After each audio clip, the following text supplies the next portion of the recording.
Everyone, welcome.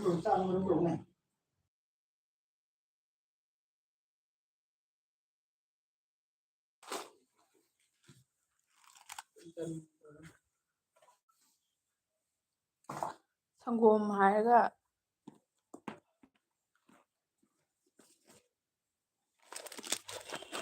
Hello everyone, welcome. Kanam laki.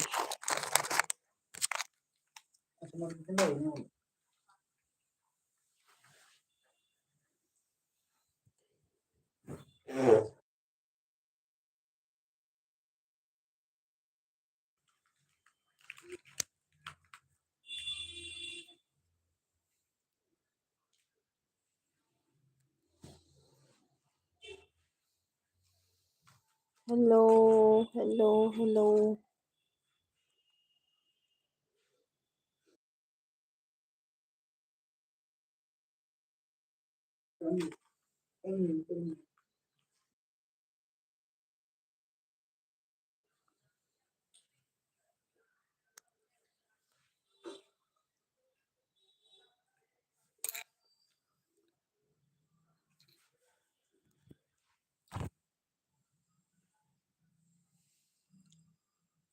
Welcome Sana Tomba.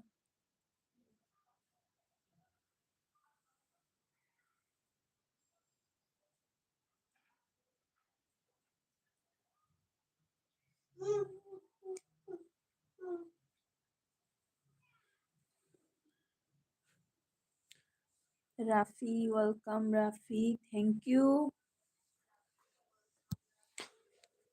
Hello.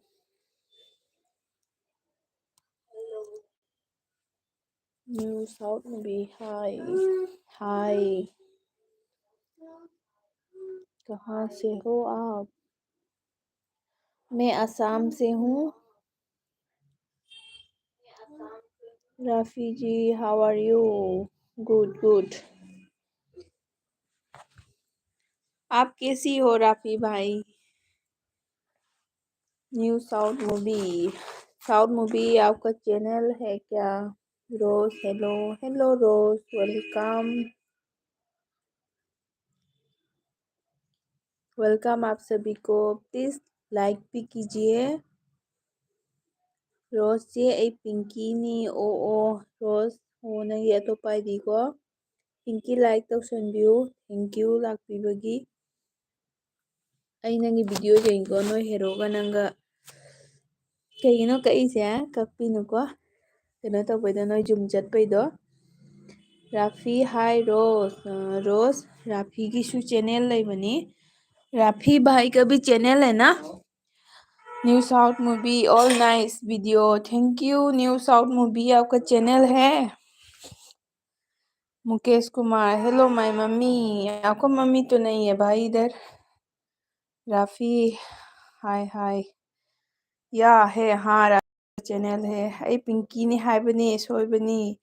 होय पिंकी खंग आई ग्यान तारे ना नोई हेरोगा नंगा नोई पाम चटपगीदा जेंगी हाइबा. ना करम्बा पिंकी होदोनो सो लो लालबा हंगदे. साउथ मूवी आप मेरे को ज्वाइन करके जाइए. जिसने भी ज्वाइन किया है मेरे लाइव पे आया है उसको चैनल पे ज्वाइन करके जाइएगा. लॉन्ग वीडियो के साथ एक कमेंट करके सपोर्ट करके मैं भी रिटर्न करूँगी. ओके प्लीज़ आप सभी को लाइक कीजिए. हाँ क्या कर रही हो आप लोग? आज का वेदर कैसा है? यहाँ पे तो थोड़ा ठंड कम हो गया अभी. थोड़ा मौसम ठीक हो रहा है अभी. पिंग लाइक तौशन व्यू. चीजेशन तो लाइक तौशन व्यू. प्लीज़ आप सभी को एक बार लाइक कर दीजिए. मेरे लाइव को किसी ने लाइक नहीं किया है.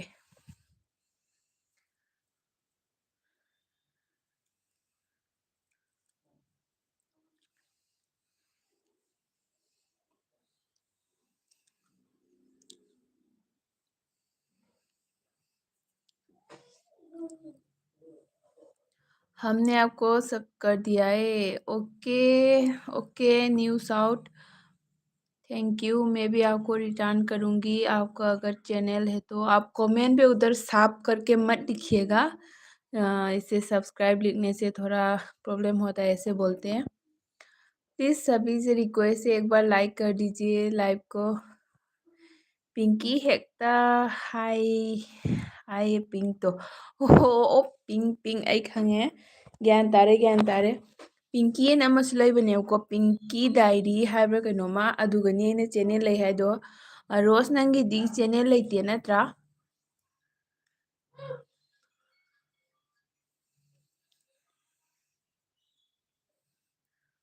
न्यू साउंड ओके ओ रोशनल लै है बकई ममिंग द लैगे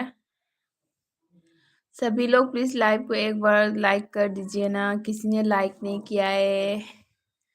सभी से रिक्वेस्ट है, एक एक लाइक मार दीजिए।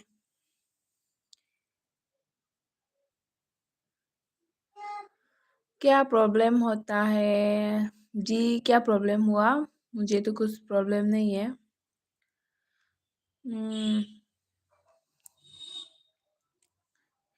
ब्लैक पिंक रोज ने ओ होय अꯩ सर्च तौगे अदगी नंग असिगी आईडीदसु खरा साफ तौबिरमो अꯩ हंजरके अदगी हमको तो मालूम नहीं है। हाजी किस बारे में? लैंग्वेज के बारे में? अच्छा लाइक करना, लाइक ना आपके पास इधर 3 डॉट देख रहा लिख होता होगा, नहीं तो एक थम्स अप का साइन होगा, उसी पे क्लिक कर दीजिए। नहीं तो 3 डॉट्स होगा, 3 डॉट्स पे क्लिक करके थम्स अप वाला बटन आता है, उस पर आप क्लिक कर दीजिए, हो जाएगा। रोज थाई की दो ओके ओके ओके ओके। मौसम कैसा है?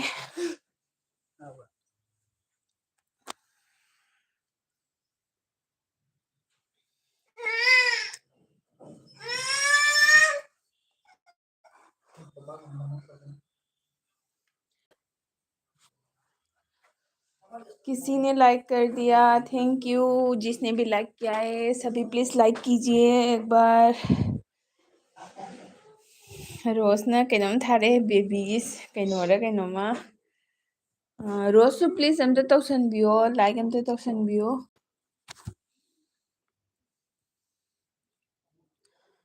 चाक थोंनारबो? राफी जी आप है क्या? चले गए? तनी वेलकम तनी new friend hi thank you तनी एगी एलबी दा लाक्पीबगी लाइक सु तौसनबियो अमता लाइक कनाम तौबिदे। धनंजय गुप्ता कहाँ से हो तुम? धनंजय मैं तो हिंदुस्तान से हूँ। आप कहाँ से हो? लाइक लाइक से जामना तोले पितृ पे अनी तंगाए तनी नंग अइना खंग अदुमाइन तवे उगिब अदुमाइन तवे खंबरा अइ नहान नंगी वीडियो जेंगे लाइमिंग लौबै कइगिदो मैम जेंगे वीडियो दा सपोर्ट तौनसी। धनंजय कहाँ से हो? मैं हिंदुस्तान से हूँ। आप कहाँ से हो? यूपी से हूँ, सुल्तानपुर। ओके धनंजय जी, आपका चैनल है क्या? आप मेरे को एक बार सपोर्ट करके जाइएगा। आपका चैनल है तो मैं रिटर्न करूँगी। लाइव को एक बार लाइक कर दीजिए, आ ही गए तो।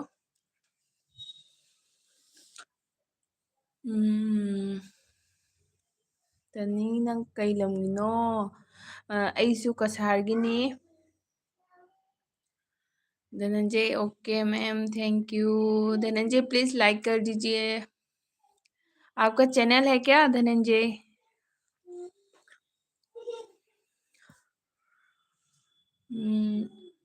रोज चतख्रबो?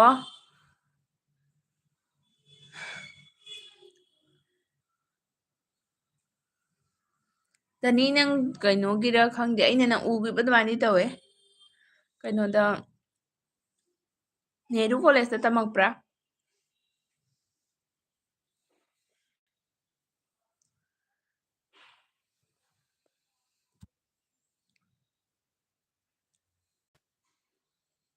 कसार काय वाइगिनो? अइ लखीपुर मनाकिनी।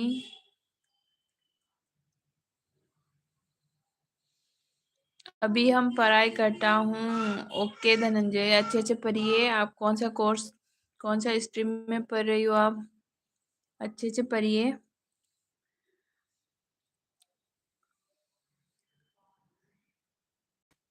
ꯔꯣꯁꯅ ꯑꯩꯁꯨ ꯆꯦꯒꯤ ꯃꯃꯥꯡꯒꯤ ꯂꯥꯏꯐꯇ ꯄꯤꯡ ꯀꯧꯕꯗꯣ ꯑꯣ ꯍꯣꯏ ꯍꯣꯏ ꯔꯣꯁ ꯒ꯭ꯌꯥꯟ ꯇꯥꯔꯦ ꯒ꯭ꯌꯥꯟ ꯇꯥꯔꯦ ꯒ꯭ꯌꯥꯟ ꯇꯥꯔꯦ ꯔꯣꯁ ꯆꯤꯆꯦꯒꯤꯁꯦ ꯑꯝꯇ ꯂꯥꯏꯛ ꯇꯧꯁꯟꯕꯤꯌꯣ धनंजय 12 ओके धनंजय 12 तो आप अभी बहुत छोटा हो अच्छे से पढ़ो 12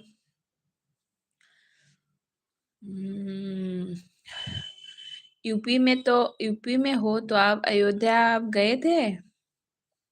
अयोध्या का आप दर्शन हो गया तनीना तमदे ꯑꯩꯒꯤ ꯖꯤꯁꯤꯗ ꯇꯝꯃꯛꯑꯦ ओके ꯍꯣꯏ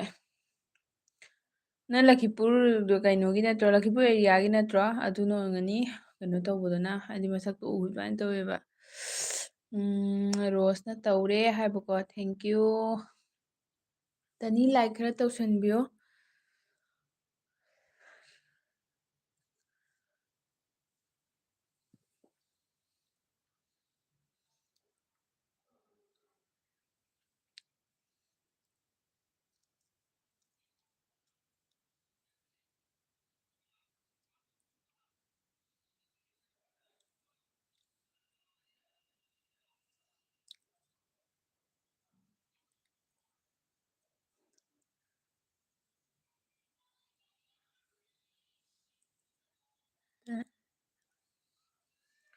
ꯑꯩ ꯁꯤꯜꯆꯔ ꯒ꯭ꯋꯥꯟꯖꯨꯔꯒꯤꯅꯤ ꯍꯥꯏꯕꯀꯣ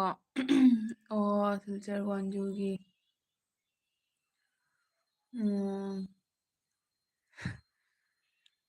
ꯍꯣꯏ ꯑꯣꯏꯔꯝꯒꯅꯤ ꯈꯪꯗꯦ ꯑꯩꯁꯨ ꯀꯩꯅꯣꯗ ꯁꯤꯜꯆꯔꯗ ꯂꯩꯔꯝꯃꯦꯕ ꯑꯗꯣ ꯀꯩꯅꯣ ꯇꯧꯋꯦ ꯑꯗꯨꯝ ꯑꯩꯅ ꯅꯪꯒꯤ ꯃꯁꯛꯁꯦ ꯎꯕꯗꯅꯦ ꯅꯪꯁꯦ ꯑꯩꯅ ꯁꯥꯊꯤꯅ ꯍꯟꯖꯟ ꯍꯟꯖꯟ ꯎꯈꯤꯕ ꯑꯗꯨꯃꯥꯏꯅ ꯇꯧꯕ ꯑꯗꯨꯒ ꯍꯥꯏꯅꯤꯗ ꯈꯪꯗꯦ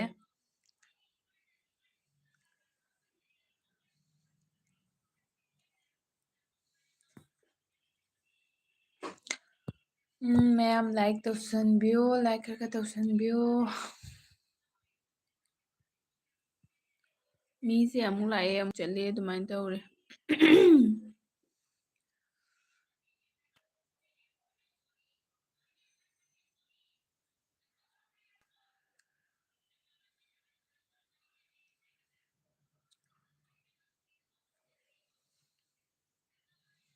धनंजय प्लीज क्या हुआ धनंजय क्यों माफी मांग रही हो क्या हुआ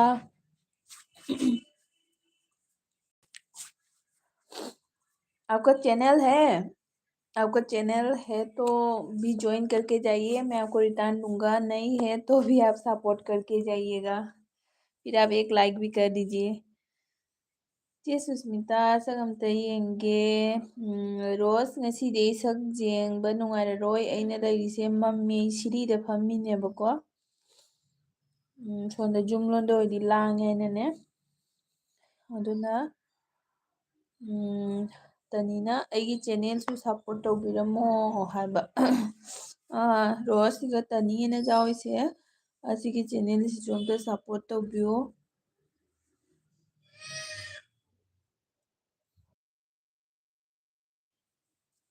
ꯃꯌꯥꯝ ꯁꯞꯄꯣꯔꯠ ꯇꯧꯕꯤꯌꯨ ꯇꯧꯃꯤꯟꯅꯁꯤ ꯀꯩꯁꯨ ꯀꯥꯏꯗꯦ ꯍꯣꯏ ꯔꯣꯁ ꯃꯇꯥꯡ ꯆꯥꯕꯗ ꯊꯥꯔꯛꯀꯦ ꯃꯁꯛ ꯎꯔꯒꯁꯨ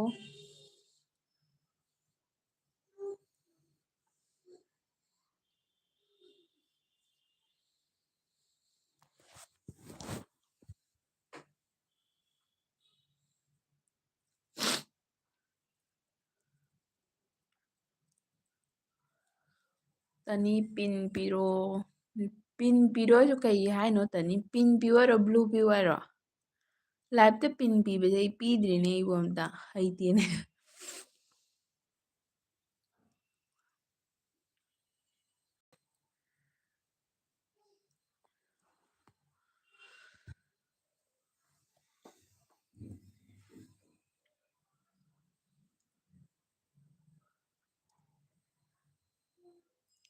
ꯑꯟꯖꯨ ꯀꯁꯥ ꯂꯥꯛꯑꯦ ꯊꯦꯡꯀ꯭ꯌꯨ ꯑꯟꯖꯨ ꯂꯥꯛꯄꯤꯕꯒꯤ ꯏꯕꯦꯝꯃ ꯑꯩꯁꯨ ꯂꯥꯛꯆꯔꯦ ꯊꯦꯡꯀ꯭ꯌꯨ ꯑꯟꯖꯨ ꯄ꯭ꯔꯤꯌꯥꯅꯥ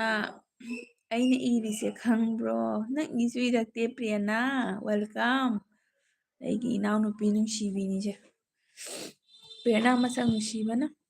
ꯔꯣꯁꯅ ꯆꯦ ꯁꯨꯁꯃꯤꯇꯥ ꯕ꯭ꯂꯨ ꯍꯣꯏ ꯍꯣꯏ ꯄꯤꯒꯦ ꯄꯤꯒꯦ ꯑꯗꯩꯗꯤ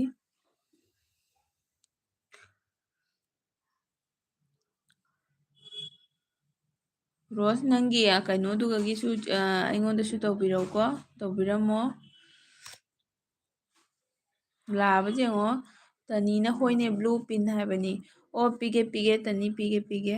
ꯑꯩꯅ ꯅꯪ ꯄꯤꯟ ꯍꯥꯏꯕꯗꯨꯒꯅꯦ ꯒ꯭ꯌꯥꯟ ꯇꯥꯔꯨꯗ꯭ꯔꯕꯀꯣ ꯑꯗꯨꯅꯤ ꯇꯅꯤ ꯂꯥꯛꯑꯕ ꯌꯦꯡꯉꯣ ꯑꯝꯇ ꯐꯥꯔꯃꯔꯁ ꯏꯕꯨꯡ ꯂꯥꯛꯑꯦ ꯏꯕꯨꯡ ꯉꯁꯥꯏ ꯅꯪꯒꯤ ꯂꯥꯏꯐꯇꯣ ꯅꯪꯅ ꯀꯩꯅꯣ ꯇꯧꯕꯩ ꯌꯥꯝ ꯊꯥꯗꯦ ꯍꯥꯏꯕꯗꯨꯒ ꯍꯩꯇꯕꯩꯔꯥ ꯅꯪꯒꯤ ꯂꯥꯏꯐꯇꯣ ꯕꯠ ꯂꯥꯎ ꯀꯛꯈ꯭ꯔꯤꯗꯣ ꯑꯩ ꯅꯨꯡꯉꯥꯏꯇꯕꯅ ꯏꯕꯨꯡꯅ ꯍꯥꯏꯔꯛꯇ꯭ꯔꯅꯦ ꯑꯩ ꯂꯥꯏꯐꯁꯦ ꯌꯥꯝ ꯊꯥꯗꯕꯅꯤꯅ ꯀꯣꯃꯦꯟꯁꯦ ꯄꯥꯕ ꯀꯌꯥ ꯊꯣꯛꯇ꯭ꯔꯦꯅ ꯍꯥꯏꯕꯗꯨꯒ ꯑꯗꯨ ꯂꯣꯏꯔ ꯚꯠ ꯂꯥꯎ ꯇꯠꯈ꯭ꯔꯦ ꯑꯩꯅ ꯈꯜꯂꯤ ꯏꯍꯦ ꯍꯩꯇꯗꯅ ꯅꯝꯁꯟꯈ꯭ꯔꯕ ꯍꯥꯏꯅ ꯑꯗꯨꯃꯥꯏꯅꯔꯥ ꯑꯗꯨꯗꯩꯗꯤ ꯐꯥꯔꯃꯔꯁꯅ ꯔꯣꯁ ꯄꯤꯔꯛꯑꯦ ꯑꯩ ꯄ꯭ꯔꯦꯔꯅꯥꯅ ꯑꯩꯗꯤ ꯄꯤꯌꯨꯔꯕꯣ ꯆꯦꯁꯨ ꯅꯪꯅ ꯑꯩꯒꯤ ꯁꯛ ꯅꯨꯡꯁꯤ ꯍꯥꯏꯁꯦ ꯑꯩ ꯎꯔꯦ ꯅꯪꯅ ꯀꯩꯅꯣꯝꯃ ꯊꯥꯡꯒꯠꯄꯗꯣ ꯑꯩ ꯀꯩꯅꯣꯝ ꯃꯃꯤꯡꯗꯣ ꯀꯥꯎꯊꯣꯛꯈ꯭ꯔꯦ ꯅꯪꯅ ꯆꯦꯟꯅꯦꯜ ꯄꯥꯏꯕ ꯑꯥꯏꯗꯤꯗꯣ ꯑꯩꯗꯨꯒꯁꯨ ꯆꯪꯉ ꯀꯣꯃꯦꯟ ꯄꯤꯔꯝꯃꯤꯗꯨꯗꯤ ꯑꯩꯅ ꯊꯥꯞꯆꯥꯞꯂ ꯀꯩꯅꯣꯝ ꯄꯤꯔꯝꯕꯅꯤ ꯑꯗ ꯑꯟꯖꯨ ꯂꯥꯏꯔꯤꯛ ꯇꯧꯁꯟꯕꯤꯌꯣ ꯍꯥꯏꯗꯤ ꯄ꯭ꯔꯦꯔꯅꯥ ꯂꯥꯏꯔꯤꯛ ꯇꯧꯕꯤꯔꯕ ꯂꯥꯏꯔꯤꯛ ꯇꯧꯁꯟꯕꯤꯌꯨ ꯆꯦꯗ ꯑꯅꯨ ꯁꯤꯡꯍ ꯂꯥꯛꯑꯦ ꯆꯦꯅꯨ ꯊꯦꯡꯀ꯭ꯌꯨ ꯂꯥꯏꯛ ꯗꯟ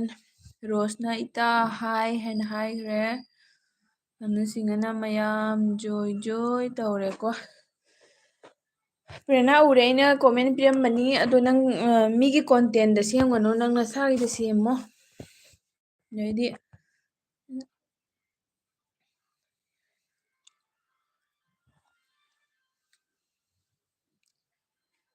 ꯇꯅꯤꯅ ꯊꯦꯡꯀ꯭ꯌꯨ ꯍꯥꯏꯅ ꯍꯥꯏꯕꯀꯣ ꯍꯥꯏꯗꯤ ꯐꯥꯔꯃꯔꯁꯅ ꯇꯅꯤ ꯖꯣꯏꯟ ꯇꯧꯅꯁꯤ ꯇꯅꯤ ꯀꯩꯅꯣꯁꯤꯒ ꯐꯥꯔꯃꯔꯁꯤꯒ ꯖꯣꯏꯟ ꯇꯧꯕꯤꯌꯣ ꯖꯣꯏꯟ ꯇꯧꯔꯒ ꯏꯌꯥꯝꯕꯁꯦ ꯍꯟꯖꯔꯛꯆꯅꯤ ꯑꯗꯨꯝ ꯑꯅꯨꯁꯤꯡꯍꯅ ꯃꯥꯂꯦꯝ ꯍꯥꯏꯅ ꯍꯥꯏꯔꯒ ꯖꯣꯏ ꯖꯣꯏ ꯇꯧꯈ꯭ꯔꯦ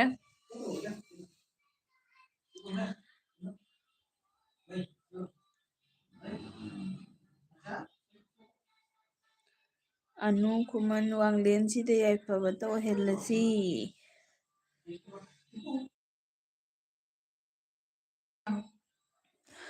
ꯑꯩꯒꯤ ꯒꯨꯂꯤꯁꯦ ꯉꯁꯤꯗꯤꯅꯦ 20 21 18 ꯑꯗꯨꯃꯥꯏꯅꯒ ꯂꯥꯛꯑꯝꯃꯦ ꯑꯃꯨꯛ ꯄꯠ ꯂꯥꯎ ꯃꯥꯡꯉꯦ ꯑꯃꯨꯛ ꯂꯥꯛꯏ ꯑꯗꯨꯃꯥꯏꯅ ꯇꯧꯋꯤ ꯇꯅꯤꯅ ꯍꯣꯏ ꯇꯧꯔꯛꯀꯦ ꯐꯥꯔꯃꯔ ꯍꯥꯏꯕꯀꯣ ꯏꯕꯨꯡ ꯇꯧꯔꯛꯀꯦ ꯍꯥꯏꯌꯦ ꯇꯅꯤꯅ ꯇꯧꯖꯔꯛꯆꯅꯤ ꯑꯣꯟꯗ ꯂꯩꯒꯦ ꯁꯪꯒꯣꯝ ꯁꯨꯝꯈꯤꯒꯦ ꯍꯣꯏ ꯍꯣꯏ ꯇꯧꯕꯤꯔꯣ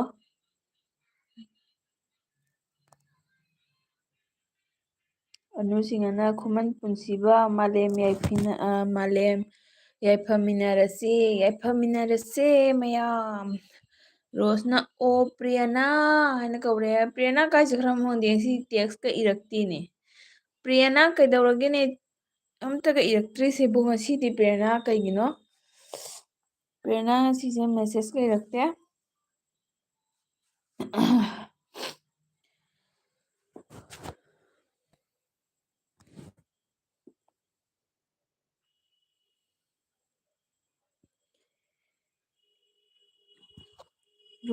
ꯔꯣꯁꯅ ꯃꯌꯥ ꯀꯟꯅ ꯍꯤꯒꯠꯂꯛꯑꯦ ꯀꯩꯒꯤꯅꯣ ꯑꯥꯔꯖꯦ ꯂꯥꯛꯑꯦ ꯆꯦ ꯃꯣꯃꯤꯁꯨ ꯂꯥꯛꯑꯦ ꯊꯦꯡꯀ꯭ꯌꯨ ꯅꯣꯏ ꯑꯅꯤꯃꯛ ꯋꯦꯜꯀꯝ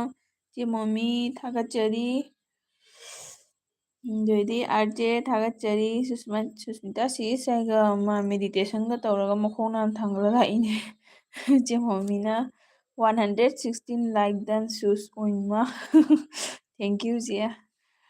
ꯑꯗꯩꯗꯤ ꯑꯅꯨꯁꯤꯡꯍꯅ ꯄ꯭ꯔꯤꯌꯥꯅꯥ ꯃꯥꯡꯈ꯭ꯔꯦ ꯑꯥꯏ ꯑꯣꯜꯁꯣ ꯒꯣꯌꯤꯡ ꯀꯩꯒꯤꯅꯣꯅꯦ ꯄ꯭ꯔꯦꯔꯅꯥ ꯊꯤꯔꯒ ꯂꯥꯛꯎꯆꯣ ꯆꯦꯅꯨ ꯄ꯭ꯔꯦꯔꯅꯥ ꯈꯔ ꯊꯤꯔꯒ ꯄꯨꯔꯛꯎ ꯑꯗꯩꯗꯤ ꯔꯣꯁꯅ ꯆꯦ ꯃꯣꯃꯤ ꯍꯥꯏꯅ ꯀꯧꯔꯛꯑꯦ ꯑꯅꯨꯁꯤꯡꯍꯅ ꯑꯥꯔꯖꯦ ꯍꯥꯏꯅ ꯃꯈꯨꯠ ꯊꯥꯡꯒꯠꯂꯛꯑꯦ ꯆꯦ ꯃꯣꯃꯤ ꯑꯩ ꯅꯪꯒꯤ ꯚꯤꯗꯤꯑꯣ ꯌꯦꯡꯗ꯭ꯔꯤ ꯂꯥꯛꯄ ꯎꯔꯝꯃꯦ ꯆꯦ ꯃꯣꯃꯤ ꯅꯪꯒꯤ ꯚꯤꯗꯤꯑꯣꯗ ꯌꯥꯎꯔꯤꯕ ꯂꯩꯁꯥꯕꯤ ꯃꯌꯥꯝꯗꯣ ꯀꯅꯥꯅꯣ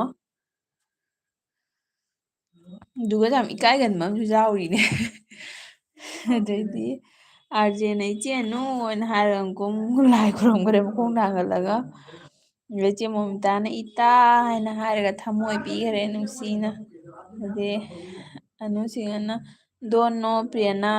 ꯉꯥꯏꯈꯣ ꯄꯤꯌꯥꯅꯥꯗꯣ ꯂꯥꯛꯈꯤꯁꯅꯨ ꯉꯥꯏꯈꯣ ꯃꯥ ꯂꯩꯀꯥꯏ ꯀꯣꯏꯕꯒ ꯍꯩꯔꯦꯅꯦ ꯃꯥ ꯉꯥꯏꯈꯣ ꯑꯟꯖꯨꯒ ꯁꯥꯔꯅ ꯍꯥꯏ ꯃꯣꯃꯤ ꯑꯟꯖꯨ ꯀꯩ ꯏꯟꯖꯥꯡ ꯊꯣꯡꯗꯣꯏꯅꯣ ꯑꯥꯔꯖꯦꯅ ꯆꯦ ꯃꯣꯃꯤꯇꯥ ꯍꯥꯏꯔꯒ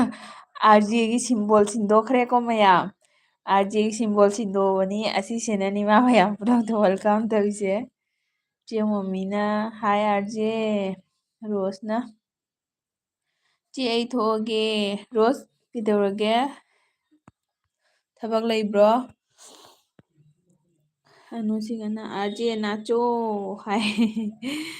ꯑꯗꯩ ꯏꯆꯦ ꯃꯣꯃꯤꯅ ꯑꯟꯖꯨ ꯀꯁꯥꯔ ꯍꯥꯏꯅ ꯀꯧꯔꯛꯑꯦ ꯑꯅꯨꯁꯤꯡꯅ ꯏꯇꯥ ꯈꯖꯤꯛ ꯈꯖꯤꯛ ꯍꯥꯏꯅ ꯀꯩꯅꯣ ꯏꯇꯥ ꯈꯖꯤꯛ ꯈꯖꯤꯛ ꯍꯥꯏꯁꯤꯕꯣ ꯏꯇꯥ ꯈꯖꯤꯛ ꯈꯖꯤꯛ ꯀꯥꯏ ꯃꯇꯣꯝꯇ ꯅꯣꯛꯏ ꯏꯆꯦ ꯃꯣꯃꯤꯅ ꯑꯥꯔꯖꯦ ꯌꯣꯒꯥ ꯇꯧꯔꯤ ꯑꯥꯔꯖꯦ ꯃꯁꯥ ꯄꯥꯕꯅꯤ ꯌꯣꯒꯥꯒ ꯌꯥꯝ ꯇꯧꯗꯁꯨ ꯌꯥꯏꯗ ꯑꯥꯔꯖꯦꯅ ꯆꯦ ꯃꯣꯃꯤꯇꯥꯒꯤ ꯚꯤꯗꯤꯑꯣꯗꯣ ꯋꯥꯔꯤ ꯃꯩ ꯇꯥꯔꯦ ꯑꯥ ꯑꯗꯣ ꯉꯁꯤꯒꯤ ꯂꯥꯛꯄꯗꯨꯗꯤ ꯌꯦꯡꯗ꯭ꯔꯤ ꯆꯦ ꯃꯣꯃꯤꯇꯥꯅ 34 ꯃꯤꯅꯤꯠ ꯃꯃꯥꯡꯗ ꯊꯥꯒꯠꯂꯛꯄ꯭ꯔꯥ ꯀꯩꯅꯣ ꯑꯩ ꯍꯧꯖꯤꯛ ꯎꯔꯝꯃꯤ ꯍꯥꯏꯗꯤ ꯆꯦꯅꯨꯅ ꯄ꯭ꯔꯦꯔꯅꯥ ꯑꯖꯤ ꯀꯥꯂꯤ ꯀꯣꯏꯆꯦꯟ ꯆꯦꯟꯕꯅꯤ ꯃꯗꯨ ꯆꯦꯟꯅꯦꯜ ꯄꯥꯏꯕꯗꯩꯔ ꯈꯪꯗꯦꯅꯦ ꯉꯥꯏꯈꯣ ꯂꯥꯛꯈꯤꯁꯅꯨ ꯑꯗ ꯂꯩꯔꯝꯒꯅꯤ ꯀꯥꯏ ꯀꯥꯏꯗꯒ ꯆꯦꯟꯗꯅ ꯑꯗꯩꯗꯤ ꯔꯣꯁꯅ ꯑꯩ ꯑꯃꯨꯛ ꯂꯥꯛꯀꯦ ꯍꯣꯏ ꯍꯣꯏ ꯔꯣꯁ ꯅꯪꯒꯤ ꯊꯕꯛꯇꯣ ꯇꯧꯊꯣꯛꯎꯔꯣ ꯑꯗꯨꯒ ꯑꯃꯨꯛ ꯂꯥꯛꯄꯤꯌꯨ ꯁꯪꯉꯗꯤ ꯆꯦ ꯃꯣꯃꯤꯅ ꯍꯣꯏ ꯏꯇꯥ ꯈꯖꯤꯛ ꯈꯖꯤꯛ ꯀꯩꯅꯣ ꯈꯖꯤꯛ ꯈꯖꯤꯛ ꯍꯥꯏꯁꯤꯕꯣ ꯑꯗꯩꯗꯤ ꯆꯦꯅꯨꯅ ꯑꯥꯔꯖꯦꯅ ꯍꯥꯏꯔꯒ ꯍꯥ ꯍꯥ ꯍꯥꯒ ꯁꯦꯠꯇꯔꯦꯅ ꯇꯧꯋꯤ ꯑꯥꯔꯖꯦꯅ ꯏꯆꯦꯅꯨ ꯍꯥꯏꯕ ꯑꯅꯨꯁꯤꯡꯅ ꯁꯃझदार के लिए इशारा काफी सुस्त काइन ꯊꯨꯔ ꯆꯦ ꯃꯣꯃꯤꯇꯥꯅ ꯍꯣꯏ ꯑꯥꯔꯖꯦ ꯋꯥꯔꯤꯗꯤ ꯑꯔꯣꯏꯕꯤ ꯍꯩꯃꯥ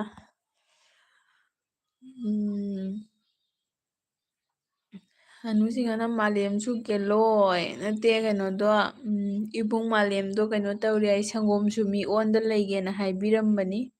ꯑꯣꯟꯗ ꯂꯩꯔ ꯂꯩꯇ꯭ꯔꯤꯔꯥ ꯈꯪꯗꯦ ꯑꯝꯇ ꯀꯧ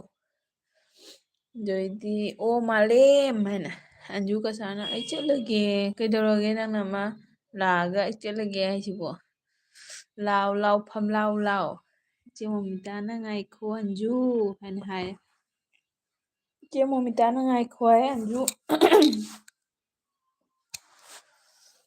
ꯆꯦꯅꯨ ꯑꯗꯨꯒ ꯏꯪꯕ ꯐꯔꯕ ꯑꯁꯤꯗꯗꯤ ꯁꯥꯔꯦ ꯉꯔꯥꯡꯗꯒꯤ ꯀꯩꯅꯣꯅ ꯆꯦꯅꯨꯅ ꯑꯟꯖꯨ ꯗꯦꯕꯤ ꯉꯥꯏꯈꯣꯗꯥ ꯍꯥꯏꯅ ꯍꯥꯏꯌꯦ ꯑꯥꯔꯖꯦꯅ ꯀ꯭ꯋꯥꯗꯒꯤ ꯀꯣꯀꯣꯅꯠꯅ ꯆꯥꯎꯔꯦ ꯆꯥꯔꯤꯗꯣ ꯍꯥꯏꯌꯦ ꯆꯦ ꯃꯣꯃꯤꯇꯥꯅ ꯑꯣ ꯃꯥꯂꯦꯝ ꯇꯥꯕ꯭ꯔꯣ ꯍꯥꯏꯅ ꯀꯧꯔꯦ ꯑꯣ ꯃꯥꯂꯦꯝ ꯇꯥꯕ꯭ꯔꯣ ꯍꯥꯏ ꯑꯗꯩ ꯆꯦꯅꯨꯅ ꯏꯇꯥ ꯑꯥꯔꯖꯦ ꯑꯩꯈꯣꯏ ꯑꯍꯨꯝ ꯂꯥꯛꯄꯗ ꯂꯣꯏ ꯆꯦꯟꯈꯔꯦꯅꯦ ꯍꯥꯏꯌꯦ ꯄꯨꯔ ꯂꯥꯛꯎ ꯌꯥꯗ꯭ꯔꯥ ꯍꯥ ꯄꯨꯔ ꯂꯥꯛꯎ ꯌꯥꯗ꯭ꯔꯕ ꯄꯨꯔ ꯂꯥꯛꯀꯦ ꯍꯥꯏꯗꯅ ꯔꯣꯁꯅ ꯄ꯭ꯔꯤꯌꯥꯅꯥꯗꯣ ꯌꯥꯝ ꯄꯥꯏꯊꯣꯛꯏ ꯄ꯭ꯔꯦꯅꯥꯗꯣ ꯃꯗꯣ ꯉꯥꯏꯈꯣ ꯃꯗꯣ ꯃꯈꯣꯡ ꯇꯦꯛꯄ ꯐꯔꯛꯄꯗ ꯃꯥ ꯋꯥꯔꯤ ꯅꯨꯡꯉꯥꯏꯕ ꯊꯤꯔꯤꯔ ꯀꯩꯅꯣ ꯃꯥ ꯃꯣꯅꯤꯁꯤꯁ ꯂꯥꯛꯑꯦ ꯊꯦꯡꯀ꯭ꯌꯨ ꯃꯣꯅꯤꯁꯤꯁ ꯊꯦꯡꯀ꯭ꯌꯨ ꯃꯣꯅꯤꯁꯤꯁ ꯂꯥꯛꯑꯦ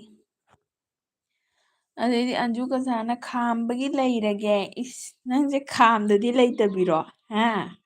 ꯈꯥꯝꯗꯗꯤ ꯂꯩꯇꯕꯤꯔꯕ ꯆꯦꯅꯨꯅ ꯀꯨꯔꯥꯡ ꯂꯣꯇꯥ ꯏꯄꯥꯏꯇꯣ ꯍꯦ ꯃꯣꯅꯤꯁꯤꯁ ꯊꯦꯡꯀ꯭ꯌꯨ ꯋꯥꯈꯜ ꯅꯨꯡꯉꯥꯏꯕ ꯋꯥꯈꯜ ꯅꯨꯡꯉꯥꯏꯔꯕꯣ ꯍꯛꯆꯥꯡ ꯐꯔꯕꯣ ꯆꯦ ꯃꯣꯃꯤꯅ ꯍꯣꯏ ꯑꯥꯔꯖꯦ ꯂꯣꯏꯅꯃꯛ ꯌꯥꯕꯅꯤ ꯂꯩꯁꯥꯕꯤ ꯉꯥꯛꯇꯅꯤ ꯏꯁ ꯑꯥꯔꯖꯦꯗꯒ ꯍꯥꯏꯖꯤꯟꯕꯤꯔꯨꯅꯨꯗ ꯏꯃꯨꯡ ꯃꯅꯨꯡ ꯃꯔꯤ ꯅꯥꯏꯅꯅꯤ ꯆꯦ ꯃꯣꯅꯤꯅ ꯂꯥꯏꯛ ꯊꯦꯡꯀ꯭ꯌꯨ ꯃꯣꯅꯤꯁꯤꯁ ꯑꯗꯨꯗꯤ ꯄ꯭ꯔꯦꯔꯅꯥꯅ ꯑꯩ ꯃꯩꯇꯩ ꯃꯌꯦꯛꯇ ꯄ꯭ꯔꯦꯔꯅꯥ ꯉꯁꯥꯏꯗꯩ ꯀꯥꯏ ꯆꯠꯂꯨꯏꯕ ꯍꯥꯏꯔꯧꯅꯦ ꯍꯥ ꯆꯤꯆꯦꯒꯤꯗ ꯉꯥꯛꯇꯪ ꯐꯠ ꯂꯥꯎ ꯆꯪꯉ ꯀꯣꯏꯆꯦꯟ ꯆꯦꯜꯂꯤꯗꯣ ꯅꯪ ꯀꯥꯏ ꯆꯠꯂꯤꯅꯣꯕ ꯑꯗꯩꯗꯤ ꯃꯣꯅꯤꯁꯤꯁꯅ ꯆꯦꯟꯃꯤ ꯆꯦꯟꯅꯨ ꯖꯣꯏ ꯖꯣꯏ ꯍꯥꯏꯌꯦ ꯑꯅꯨꯁꯤꯡꯍꯅ ꯃꯤꯅ ꯆꯦꯟꯈꯤꯕꯗꯨꯕꯨ ꯊꯤꯕ ꯆꯠꯀꯗ꯭ꯔꯣ ꯁꯨꯁ ꯑꯩ ꯅꯨꯡꯗꯪꯒ ꯄꯥꯏꯔꯤꯛꯏ ꯑꯣꯏꯃ ꯄ꯭ꯔꯦꯔꯅꯥ ꯀꯅꯥꯗꯅꯣ ꯈꯪꯕ꯭ꯔꯥ ꯍꯥꯏꯁꯦ ꯅꯪꯅ ꯆꯦꯟꯈꯤꯕꯗꯨ ꯉꯥꯅꯨꯁꯤꯡꯍꯅ ꯃꯣꯅꯤꯅ ꯍꯥꯏꯔꯒ ꯅꯣꯛꯈ꯭ꯔꯦ ꯅꯨꯡꯁꯤꯅ ꯄ꯭ꯔꯦꯔꯅꯥꯅ ꯑꯩ ꯃꯩꯇꯩ ꯃꯌꯦꯛꯇ ꯑꯗꯨꯝ ꯏꯔꯛꯀꯅꯤ ꯄ꯭ꯔꯦꯔꯅꯥ ꯃꯩꯇꯩ ꯃꯌꯦꯛ ꯏꯔꯛꯀꯅꯨ ꯆꯤꯆꯦ ꯀꯥꯎꯈꯔꯦ ꯀꯥꯎꯔꯦ ꯆꯤꯆꯦꯗꯣ ꯀꯩꯅꯣ ꯇꯧꯕꯗ ꯌꯥꯎꯔꯛꯇꯦ ꯑꯩ ꯌꯥꯝ ꯀꯨꯏ ꯇꯝꯃꯛꯇꯦ ꯃꯩꯇꯩ ꯃꯌꯦꯛꯇꯣ ꯆꯍꯤ ꯑꯃꯇꯪꯇꯅꯤꯗꯨꯅ ꯀꯥꯎꯈꯔꯦ ꯑꯗꯨ ꯁꯥ ꯂꯩꯔꯗꯤ ꯇꯣꯛꯑꯅꯤ ꯑꯗꯨꯗꯤ ꯑꯥꯔꯖꯦꯅ ꯍꯥꯏꯔꯦ ꯆꯦꯅꯨ ꯀꯔꯤ ꯃꯔꯣꯟꯅꯣ ꯍꯥꯏ ꯕꯤꯁꯅꯨꯄꯤꯌꯥ ꯃꯔꯣꯟꯅꯤ ꯉꯁꯥꯏꯒꯤꯗꯣ ꯍꯨꯔꯥꯡ ꯂꯣꯇꯥꯗꯣ ꯆꯦ ꯃꯣꯃꯤꯅ ꯏꯇꯥ ꯑꯩꯒꯤ ꯑꯆꯨꯝꯕꯒ ꯏꯇꯥꯒꯤ ꯇꯥꯖꯦꯟꯒ ꯄꯨꯔꯛꯂꯁꯤꯔ ꯁꯨꯁꯀꯤ ꯈꯨꯍꯥꯏꯁꯦ ꯍꯥꯏ ꯄꯨꯔꯧ ꯆꯦ ꯃꯣꯃꯤ ꯃꯣꯅꯤꯁꯤꯁꯅ ꯌꯥꯝ ꯏꯪꯉꯦ ꯑꯣ ꯃꯣꯅꯤꯁꯤꯁꯤꯒ ꯏꯪꯗ꯭ꯔꯦ ꯁꯤꯁꯦ ꯑꯣꯂꯥꯡꯉꯦ ꯅꯤꯅꯤ ꯍꯨꯝꯅꯤꯗꯩ ꯑꯣꯏꯃꯥ ꯗꯥꯏꯕꯣꯜꯅ ꯑꯩꯠ ꯀꯥꯏꯅ ꯇꯧꯔ ꯍꯨꯔꯥꯟꯂꯒ ꯌꯦꯡꯉꯛꯏꯅꯦ ꯗꯥꯏꯕꯣꯜ ꯊꯦꯡꯀ꯭ꯌꯨ ꯌꯦꯡ ꯂꯣꯏꯔꯝꯃꯨꯀꯁꯨ ꯅꯣꯛꯏꯅꯦ ꯊꯦꯡꯀ꯭ꯌꯨ ꯗꯥꯏꯕꯣꯜ ꯐꯝꯕꯤꯌꯨ ꯐꯝꯕꯤꯌꯨ ꯄ꯭ꯔꯦꯔꯅꯥꯅ ꯑꯩ ꯏꯗꯤꯠ ꯑꯝꯇ ꯁꯦꯝꯃꯨꯒꯦꯅꯦ ꯋꯥꯏꯇꯤꯒꯤ ꯖꯥꯔ ꯋꯥꯏ ꯑꯩꯒꯤꯁꯦ ꯂꯣꯏꯔ ꯁꯦꯝꯃꯨ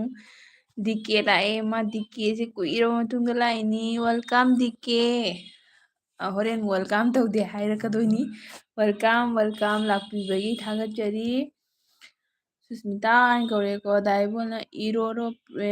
ꯏꯔꯣꯔꯣ ꯄ꯭ꯔꯤꯌꯥ ꯍꯥꯏ ꯀꯩꯅꯣ ꯏꯔꯣꯔꯣ ꯍꯥꯏꯕ ꯗꯤꯀꯦꯅ ꯑꯅꯨ ꯍꯥꯏꯔꯒ ꯅꯣꯛꯊꯔꯦ ꯑꯗꯨꯗꯤ ꯑꯅꯨꯁꯤꯡꯍꯅ ꯄ꯭ꯔꯤꯌꯥꯅꯥ ꯅꯈꯣꯡ ꯇꯦꯛꯀꯦꯔꯣ ꯊꯣꯝꯃꯨꯔꯣ ꯅꯨꯡꯙꯪ ꯅꯥꯏ ꯗꯤꯀꯦꯅ ꯆꯦ ꯃꯣꯃꯤ ꯗꯥꯏꯕꯣꯜꯅ ꯃꯣꯅꯤꯁꯤꯁ ꯍꯥꯏ ꯍꯥꯏꯅ ꯇꯧꯔꯦ ꯕ꯭ꯂꯨꯇꯨꯠꯀ ꯄꯥꯟꯁꯤꯟꯅ ꯑꯅꯨꯁꯤꯡꯍꯅ ꯗꯤꯀꯦ ꯍꯥꯏ ꯍꯥꯏꯅ ꯃꯌꯥꯝ ꯄꯨꯝꯅꯃꯛ ꯋꯦꯜꯀꯥꯝꯗ ꯂꯣꯏ ꯕꯤꯖꯤ ꯇꯧꯅꯔꯤ ꯑꯃꯅ ꯑꯃꯒꯤ ꯂꯣꯏꯅ ꯋꯦꯜꯀꯥꯝ ꯇꯧꯅꯔꯤꯀꯣ ꯐ꯭ꯔꯦꯁꯔꯁꯤꯡꯁꯦ ꯑꯗꯩ ꯗꯥꯏꯕꯣꯜꯅ ꯆꯦꯅꯨ ꯍꯥꯏꯔ ꯏꯁꯃꯥꯏꯜ ꯇꯧꯊꯈ꯭ꯔꯦ ꯗꯥꯏꯕꯣꯜ ꯉꯁꯤ ꯈꯔ ꯐ꯭ꯔꯤ ꯑꯣꯏꯔꯕꯣ ꯆꯥꯛꯀ ꯊꯣꯡꯉꯕꯣ ꯑꯗꯩꯗꯤ ꯄ꯭ꯔꯦꯔꯅꯥꯅ ꯆꯦꯅꯨ ꯑꯩ ꯊꯣꯝꯕ ꯄꯥꯝꯗꯦ ꯍꯥꯏꯔ ꯈꯨꯔꯝꯃꯦ ꯊꯣꯝꯕ ꯄꯥꯝꯗꯗꯤ ꯂꯩꯌꯨ ꯀꯩꯒꯤꯅꯣ ꯀꯣꯃꯦꯟ ꯏꯔꯛꯎ ꯑꯗꯩꯗꯤ ꯃꯣꯅꯤꯁꯤꯁꯅ ꯏꯕꯣ ꯅꯪ ꯏꯃꯣꯏꯅꯨ ꯍꯣꯖꯥꯏꯒꯤ ꯑꯣꯏꯔꯒ ꯑꯣꯏꯗꯕ ꯉꯥꯡꯕ ꯅꯉꯣꯟꯗ ꯍꯥꯏꯗꯣꯛꯑꯝꯗ꯭ꯔꯤꯔꯣ ꯃꯣꯅꯤꯁꯤꯁ ꯃꯣꯏ ꯃꯇꯩ ꯃꯅꯥꯎꯗꯣ ꯈꯇꯔꯥꯅꯤꯕꯣ ꯂꯥꯏꯛꯀ ꯄꯨꯂꯞ ꯊꯥꯖꯤꯟꯗꯅ ꯀꯅꯥꯏꯗ ꯆꯪꯗꯣꯏꯅꯣ ꯌꯦꯡꯉꯣ ꯈꯥꯏꯕꯣꯛ ꯈꯥꯏꯕꯣꯛ ꯆꯪꯅꯕ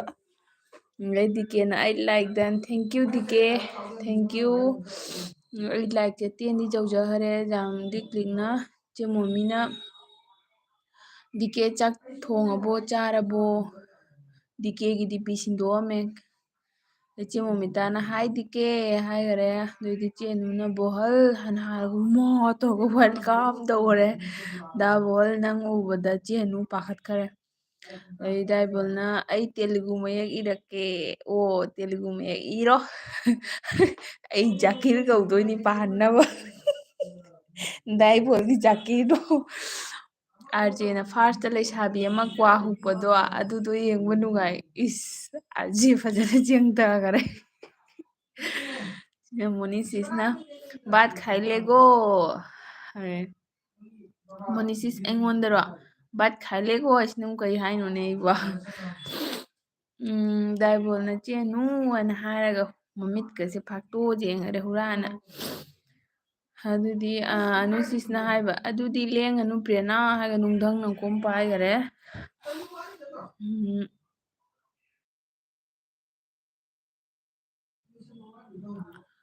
ꯗꯤꯀꯦꯅ ꯆꯦ ꯃꯣꯃꯤ ꯅꯅꯥꯎꯒꯤ ꯔꯤꯀ꯭ꯋꯦꯁ ꯑꯦꯛꯁꯦꯞ ꯇꯧꯕꯤꯕꯒꯤ ꯊꯥꯒꯠꯆꯔꯤ ꯗꯤꯀꯦ ꯀꯔꯤ ꯔꯤꯀ꯭ꯋꯦꯁꯅꯣ ꯀꯩꯅꯣꯗꯨꯔꯣ ꯀꯥꯔꯣꯠ ꯑꯈꯥꯕꯤ ꯑꯉꯧꯕꯗꯣ ꯗꯥꯏꯕꯣꯜꯒꯤ ꯔꯤꯀ꯭ꯋꯦꯁꯇꯨꯗꯤ ꯕꯦꯔꯥꯅꯤꯌꯦ ꯑꯥꯔꯖꯦꯗ ꯇꯧꯍꯟꯕꯗꯣ ꯑꯗꯩꯗꯤ ꯑꯥꯔꯖꯦꯅ ꯃꯣꯅꯤ ꯚꯥꯏꯅ ꯍꯥꯏꯔꯒ ꯍꯥꯏ ꯇꯧꯔꯦ ꯔꯣꯁꯅ ꯑꯣ ꯄ꯭ꯔꯦꯔꯅꯥ ꯍꯥꯏꯅ ꯄ꯭ꯔꯦꯔꯅꯥ ꯔꯣꯁꯅ ꯅꯪꯉꯣꯟꯗ ꯑꯅꯤꯔꯛ ꯁꯨꯔꯦ ꯀꯧꯏꯁꯦ ꯑꯝꯇ ꯈꯨꯝꯕꯤꯌꯣ ꯑꯗꯩꯗꯤ ꯑꯥꯔꯖꯦꯅ ꯇꯝꯕ꯭ꯔꯣ ꯍꯥꯏꯔꯦ ꯆꯦꯅꯨꯅ ꯏꯇꯥ ꯄꯨꯔꯛꯂꯣꯏ ꯀꯩ ꯍꯥꯏꯕ ꯃꯤꯔꯣꯠ ꯑꯣꯏꯁꯅꯨ ꯃꯤꯔꯣꯠ ꯑꯣꯏꯁꯅꯨ ꯀꯥꯏꯅꯤ ꯗꯥꯏꯕꯣꯜꯅ ꯃꯣꯅꯤ ꯑꯩꯗꯤ ꯀꯩꯅꯣ ꯍꯥꯏꯁꯦ ꯕ꯭ꯂꯨꯒꯤꯅꯤ ꯍꯥꯏꯔꯣ ꯀꯩ ꯍꯥꯏꯅꯣ ꯈꯪꯗ꯭ꯔꯦ ꯁꯤꯒꯤ ꯀꯩꯅꯣꯁꯦ ꯁꯥꯏꯟꯁꯦ ꯑꯗꯩ ꯆꯦꯃꯣꯃꯤꯇꯥꯅ ꯍꯥꯏꯌꯦ ꯍꯩꯃꯥ ꯀꯥꯎꯋꯦ ꯑꯆꯨꯝꯕ ꯍꯥꯏꯗꯣꯛꯈ꯭ꯔꯦ ꯁꯨꯁ ꯑꯆꯨꯝꯕ ꯀꯅꯥꯅꯣ ꯈꯪꯕ꯭ꯔꯣ ꯆꯦꯕꯣꯕꯤ ꯄꯥꯕꯣꯛ ꯀꯣꯅꯨꯡ ꯂꯣꯠꯇꯦ ꯍꯥꯏꯗꯣ ꯅꯍꯥꯟꯃꯨꯛ ꯑꯩꯒꯤ ꯂꯥꯏꯐꯇ ꯅꯪꯅ ꯑꯃꯨꯛꯀ ꯍꯥꯏꯈꯤꯕꯗꯣ ꯗꯥꯏꯕꯣꯜꯅ ꯑꯩ ꯈꯪꯉꯦ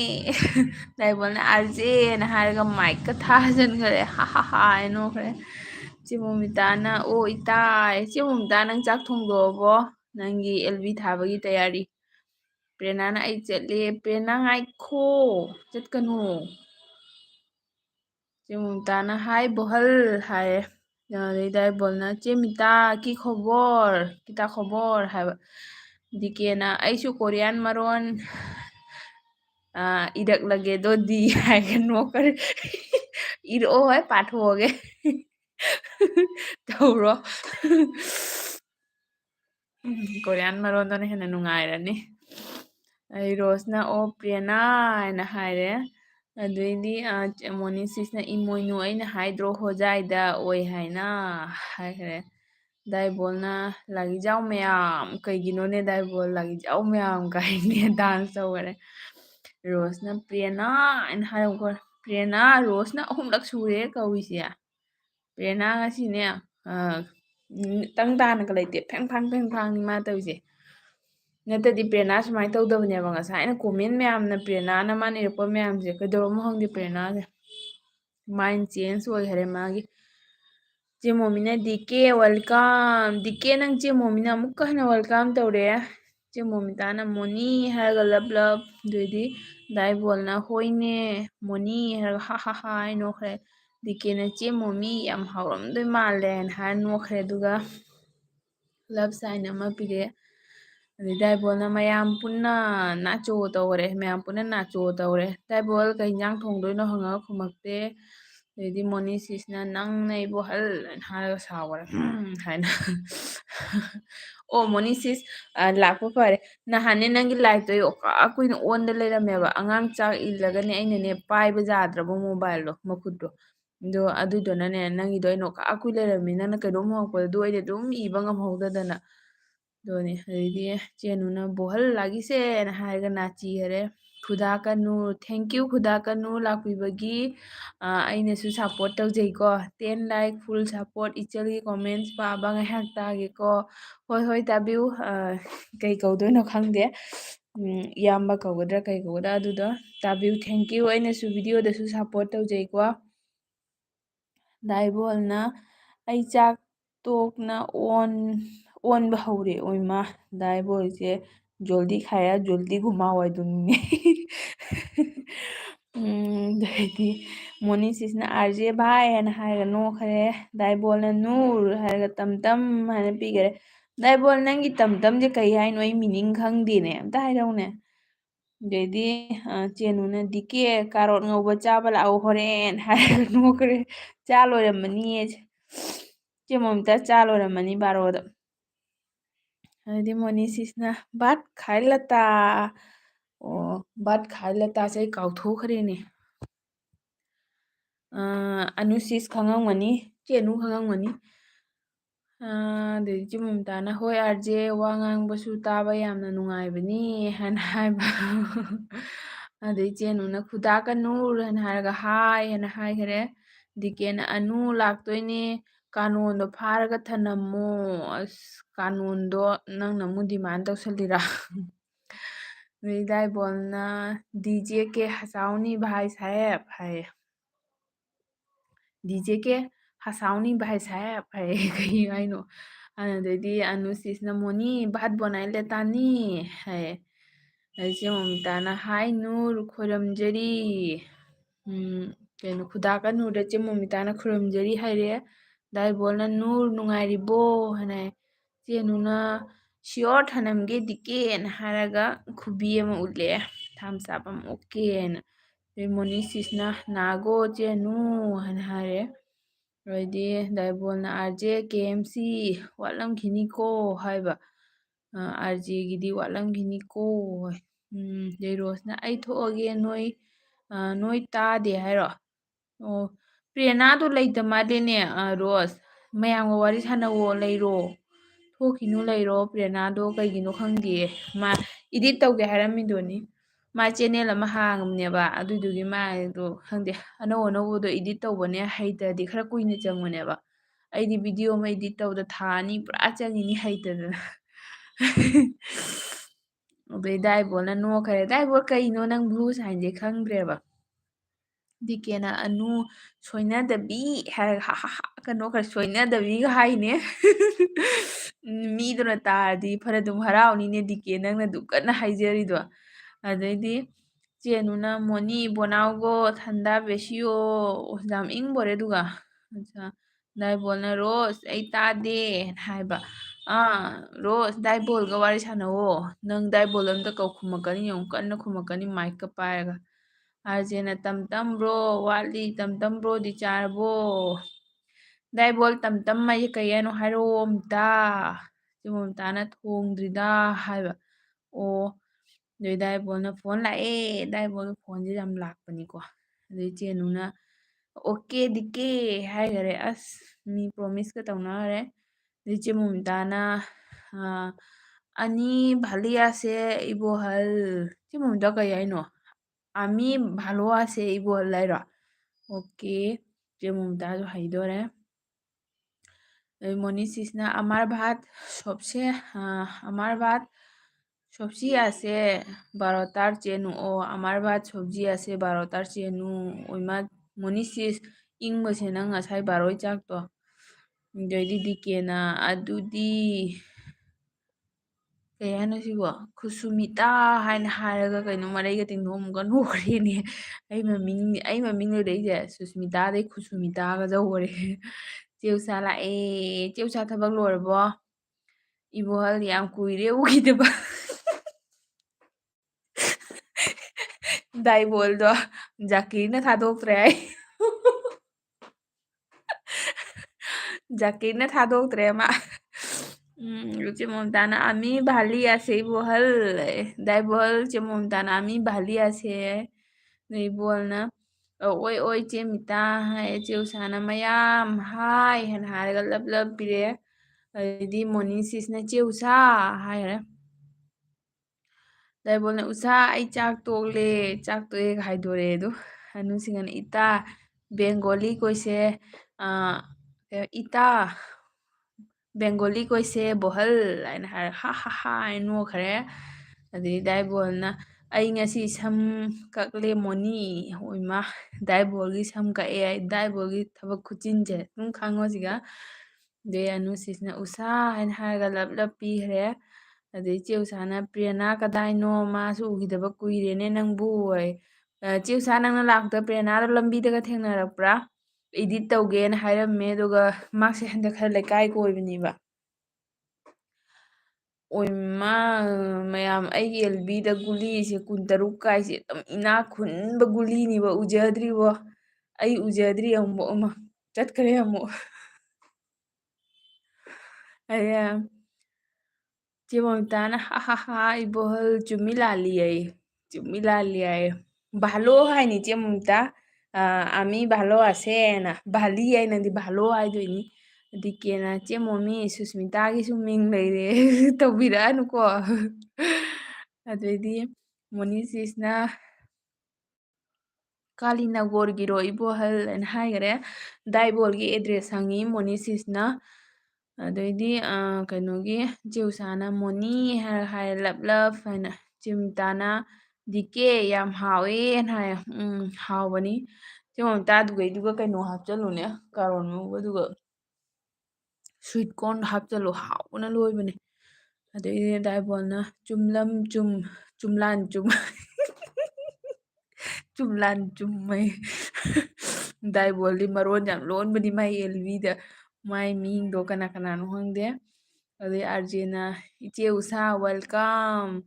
ꯑꯗꯩꯗꯤ ꯆꯦ ꯑꯅꯨꯅ ꯑꯣꯀꯦ ꯃꯣꯅꯤ ꯍꯥꯏꯅ ꯍꯥꯏꯔꯦ ꯆꯦ ꯃꯣꯃꯤꯇꯥꯅ ꯑꯩ ꯆꯥꯛ ꯊꯣꯡꯒꯠꯀꯦꯀꯣ ꯍꯣꯏ ꯍꯣꯏ ꯇꯧꯈꯠꯂꯣ ꯆꯦ ꯃꯣꯃꯤꯇꯥ ꯅꯪꯒꯤꯁꯨ ꯑꯣꯐꯤꯁ ꯀꯥꯕ ꯃꯇꯝ ꯌꯧꯔꯛꯑꯗꯧꯅꯤꯅ ꯑꯗꯩꯗꯤ ꯗꯤꯀꯦꯅ ꯑꯅꯨ ꯁꯨꯁꯃꯤꯇꯥꯒꯤꯁꯨ ꯃꯤꯡ ꯂꯩꯔꯦ ꯍꯥꯏꯔꯒ ꯅꯣꯛꯈ꯭ꯔꯦ ꯑꯗꯩ ꯗꯥꯏꯕꯣꯜꯅ ꯃꯣꯅꯤ ꯍꯥꯆꯣꯔꯦꯕꯣ ꯀꯩꯕ ꯍꯥꯆꯥꯎꯔꯦꯕꯣ ꯍꯥꯏꯌꯣ ꯃꯣꯅꯤ ꯍꯆꯥꯎꯔꯦꯕꯣ ꯍꯥꯏꯕ ꯈꯪꯗꯦ ꯃꯣꯅꯤ ꯁꯤꯁ ꯑꯅꯨꯁꯤꯡꯉꯥꯅ ꯃꯣꯅꯤ ꯇꯨꯝꯈ꯭ꯔꯦ ꯅꯍꯥꯟꯅ ꯃꯣꯅꯤ ꯇꯨꯝꯈ꯭ꯔꯦ ꯑꯣ ꯆꯦꯅꯨ ꯅꯪꯁꯨ ꯅꯍꯥꯟ ꯏꯆꯦ ꯃꯣꯅꯤꯒꯤ ꯂꯥꯏꯞꯇ ꯌꯥꯎꯕ꯭ꯔꯣ ꯀꯣꯃꯦꯟ ꯄꯥꯕꯁꯨ ꯇꯜꯂꯦꯅ ꯍꯥꯏꯕ ꯅꯨꯃꯤꯠꯇꯣ ꯑꯗꯩꯗꯤ ꯏꯆꯦ ꯎꯆꯥꯅ ꯏꯕꯣꯍꯜ ꯀꯦ ꯑꯦꯝ ꯁꯤ ꯍꯥꯏꯌꯦ ꯏꯆꯦ ꯃꯣꯃꯤꯇꯥꯅ ꯑꯣꯀꯦ ꯏꯕꯣꯍꯜ ꯏꯆꯦ ꯎꯁꯥꯅ ꯑꯅꯨꯁ ꯍꯥꯏꯔꯒ ꯍꯥꯏ ꯇꯧꯔꯦ ꯂꯞ ꯂꯞ ꯂꯞ ꯑꯗꯩꯗꯤ ꯏꯆꯦ ꯃꯣꯅꯤꯅ ꯍꯣꯏꯗ ꯁꯨꯁꯃꯤꯇꯥ ꯍꯥꯏꯅ ꯍꯥꯏꯔꯦ ꯏꯆꯦ ꯎꯁꯥꯅ ꯑꯥꯔꯖꯦ ꯍꯥꯏꯔꯒ ꯍꯥꯏ ꯇꯧꯔꯦ ꯃꯌꯥꯝ ꯈꯨꯄꯥꯛꯒ ꯄꯤꯁꯜꯂꯦ ꯑꯥꯔꯖꯦꯅ ꯑꯗꯩꯗꯤ ꯏꯆꯦ ꯑꯅꯨꯅ ꯀꯩ ꯃꯤꯡꯅꯣ ꯗꯤꯀꯦ ꯁꯨꯁꯀꯤ ꯍꯥꯏꯒ ꯅꯪ ꯇꯥꯍꯧꯗ꯭ꯔꯕ ꯗꯥꯏꯕꯣꯜꯅ ꯐꯨꯜ ꯑꯥꯂꯨ ꯑꯣꯜ ꯃꯌꯥꯡ ꯃꯩꯇꯩ ꯐꯨꯜ ꯑꯥꯂꯨ ꯑꯣꯜ ꯃꯌꯥꯡ ꯃꯩꯇꯩ ꯃꯦꯟ ꯃꯦꯟ ꯆꯥꯏ ꯍꯥꯏꯕ ꯐꯨꯜ ꯀꯣꯕꯤꯒ ꯑꯥꯂꯨꯒ ꯑꯣꯜ ꯀꯣꯕꯤꯒ ꯑꯗꯨꯒ ꯃꯦꯟ ꯃꯦꯟ ꯆꯥꯏꯕ ꯍꯥꯎꯅꯤꯅꯦ ꯑꯩꯁꯤꯒ ꯑꯣꯜ ꯀꯣꯕꯤꯁꯨ ꯆꯥ ꯐꯪꯗꯦꯀꯣ ꯀꯣꯂꯤ ꯍꯋꯥꯏ ꯃꯔꯨꯁꯨ ꯆꯥ ꯐꯪꯗꯦꯀꯣ ꯑꯗꯩꯗꯤ ꯆꯦꯅꯨꯅ ꯎꯁꯥ ꯀꯧ ꯇꯥꯗ꯭ꯔꯣ ꯍꯥꯏꯅ ꯍꯥꯏꯈ꯭ꯔꯦ ꯆꯦ ꯎꯁꯥ ꯀꯧ ꯇꯥꯗ꯭ꯔꯣ ꯍꯥꯏꯌꯦ ꯑꯗꯩꯗꯤ ꯃꯣꯅꯤꯁꯤꯁꯅ ꯆꯦꯅꯨ ꯍꯥꯏꯅ ꯍꯥꯏꯔꯒ ꯅꯣꯛꯈ꯭ꯔꯦ ꯃꯣꯅꯤꯁꯤꯁꯅ ꯏꯕꯣꯍꯜ ꯍꯥꯏꯔ ꯑꯃꯨꯛꯀ ꯍꯥ ꯍꯥ ꯍꯥ ꯅꯣꯛꯈ꯭ꯔꯦ ꯗꯤꯀꯦꯅ ꯑꯅꯨ ꯈꯨꯁꯨꯃꯤꯇꯥ ꯀꯧꯔꯁꯤ ꯌꯥꯝꯅꯁꯨ ꯆꯥꯟꯅꯔꯦ ꯑꯣꯏꯃꯥ ꯀꯃꯥꯏꯅ ꯆꯥꯅꯩꯅꯣ ꯗꯤꯀꯦ ꯑꯩ ꯃꯃꯤꯡꯁꯤꯕꯨ ꯈꯨꯁꯨꯃꯤꯇꯥ ꯀꯥꯏꯅꯤ ꯑꯣꯛꯑꯦ ꯑꯗꯩꯗꯤ ꯆꯦꯅꯨꯅ ꯀꯝ ꯀꯝ ꯍꯥꯏꯔꯤꯕ ꯁꯨꯁ ꯀꯥꯝ ꯀꯥꯝ ꯍꯥꯏꯔꯤꯕ ꯁꯨꯁ ꯑꯩ ꯀꯔꯝ ꯀꯥꯟ ꯍꯥꯏꯔꯣ ꯀꯥꯝ ꯀꯥꯝ ꯍꯥꯏꯔꯣ ꯆꯦ ꯃꯣꯃꯤꯇꯥꯅ ꯍꯥꯏꯕ ꯗꯤꯀꯦꯒꯤ ꯊꯝꯂꯤꯌꯦ ꯁꯨꯁ ꯑꯣ ꯗꯤꯀꯦ ꯅꯪꯒꯤ ꯀꯥꯔꯣꯟ ꯑꯈꯥꯕꯤ ꯊꯝꯃꯦ ꯍꯥꯏꯌꯦ ꯀꯥꯔꯣꯟ ꯑꯈꯥꯕꯤꯗꯣ ꯆꯥꯊꯔꯨꯔꯣ ꯐꯖꯅ ꯎ ꯃꯣꯔꯣꯛ ꯑꯃ ꯆꯤꯛꯑꯒ ꯋꯤꯡ ꯋꯤꯡ ꯂꯥꯎꯅ ꯃꯩꯈꯨꯒ ꯄꯥꯏꯍꯟꯗꯅ ꯆꯦ ꯎꯁꯥꯅ ꯀꯗꯣꯝꯗꯅꯣꯅꯦ ꯑꯅꯨꯁ ꯅꯪꯕꯨ ꯍꯥꯏ ꯀꯗꯣꯝꯗꯅꯣꯅꯦ ꯍꯥꯏ ꯐꯝꯃꯤꯗꯣ ꯆꯦꯅꯨ ꯆꯦ ꯎꯁꯥꯅ ꯑꯅꯨꯁꯤꯡꯍꯅ ꯆꯥꯛ ꯆꯥꯔꯕ ꯍꯥꯏꯕꯅꯤ ꯍꯥꯏ ꯑꯅꯨꯁꯤꯡꯍꯅ ꯆꯥꯛ ꯆꯥꯔꯕ ꯍꯥꯏꯕꯅꯤ ꯍꯥꯏꯌꯦ ꯆꯦꯅꯨ ꯀꯅꯥꯗꯅꯣ ꯑꯩꯗꯤ ꯆꯥꯗ꯭ꯔꯤ ꯆꯦ ꯃꯣꯃꯤꯇꯥꯅ ꯏꯇꯥ ꯆꯥꯛ ꯊꯥꯒꯠꯀꯦ ꯍꯥꯏ ꯍꯣꯏ ꯍꯣꯏ ꯆꯦ ꯊꯥꯒꯠꯂꯣ ꯃꯔꯛ ꯃꯔꯛꯇ ꯏꯊꯣꯔꯛꯎ ꯑꯗꯩꯗꯤ ꯗꯤꯀꯦꯅ ꯆꯦ ꯃꯣꯃꯤ ꯑꯩ ꯆꯥꯕ ꯂꯥꯛꯇꯣꯏꯅꯤ ꯍꯣꯔꯦꯟ ꯍꯥꯏꯔꯒ ꯂꯞ ꯂꯞ ꯄꯤꯈꯔꯦ ꯀꯥꯎꯊꯣꯛꯇꯅꯒ ꯆꯥꯊꯣꯛꯎꯅꯤ ꯏꯆꯦ ꯃꯣꯃꯤꯇꯥ ꯀꯥꯔꯣꯟ ꯑꯈꯥꯕꯤꯗꯣ ꯈꯛꯇꯪ ꯊꯝꯕꯤꯌꯨ ꯃꯔꯨ ꯀꯩꯀꯥ ꯈꯛꯇꯪꯒ ꯗꯥꯏꯕꯣꯜꯅ ꯗꯤꯖꯦ ꯀꯦ ꯕꯦꯍꯦꯟ ꯁꯥꯍꯦꯕꯅꯤ ꯗꯤꯖꯦ ꯀ ꯕꯦꯍꯦꯟ ꯁꯥꯍꯦꯕꯅꯤ ꯍꯥꯏ ꯅꯣꯛꯈ꯭ꯔꯦ ꯆꯤꯟꯇꯥ ꯇꯧꯔ ꯅꯣꯛꯈ꯭ꯔꯦ ꯉꯥꯏꯈꯣꯀꯣ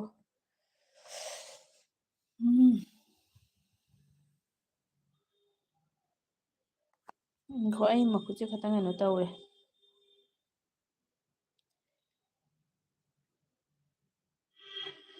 ꯆꯦ ꯎꯁꯥꯅ ꯍꯥꯏꯕ ꯃꯣꯅꯤ ꯁꯤꯁ ꯍꯥꯏꯔꯒ ꯂꯞ ꯂꯞ ꯄꯤꯈꯔꯦ ꯆꯦ ꯃꯣꯃꯤꯇꯥꯅ ꯍꯥ ꯍꯥ ꯍꯥ ꯗꯤꯀꯦꯅ ꯍꯥꯏ ꯗꯥꯏꯕꯣꯜꯅ ꯇꯝ ꯇꯝ ꯇꯝ ꯗꯤ ꯋꯦꯜꯀꯝ ꯑꯅꯨꯁꯤꯡꯍꯅ ꯈꯥꯏ ꯂꯦꯇꯥ ꯑꯅꯨꯁꯤꯡꯍꯅ ꯀꯨꯔꯥꯡꯍꯦ ꯀꯩꯅꯣꯅꯦ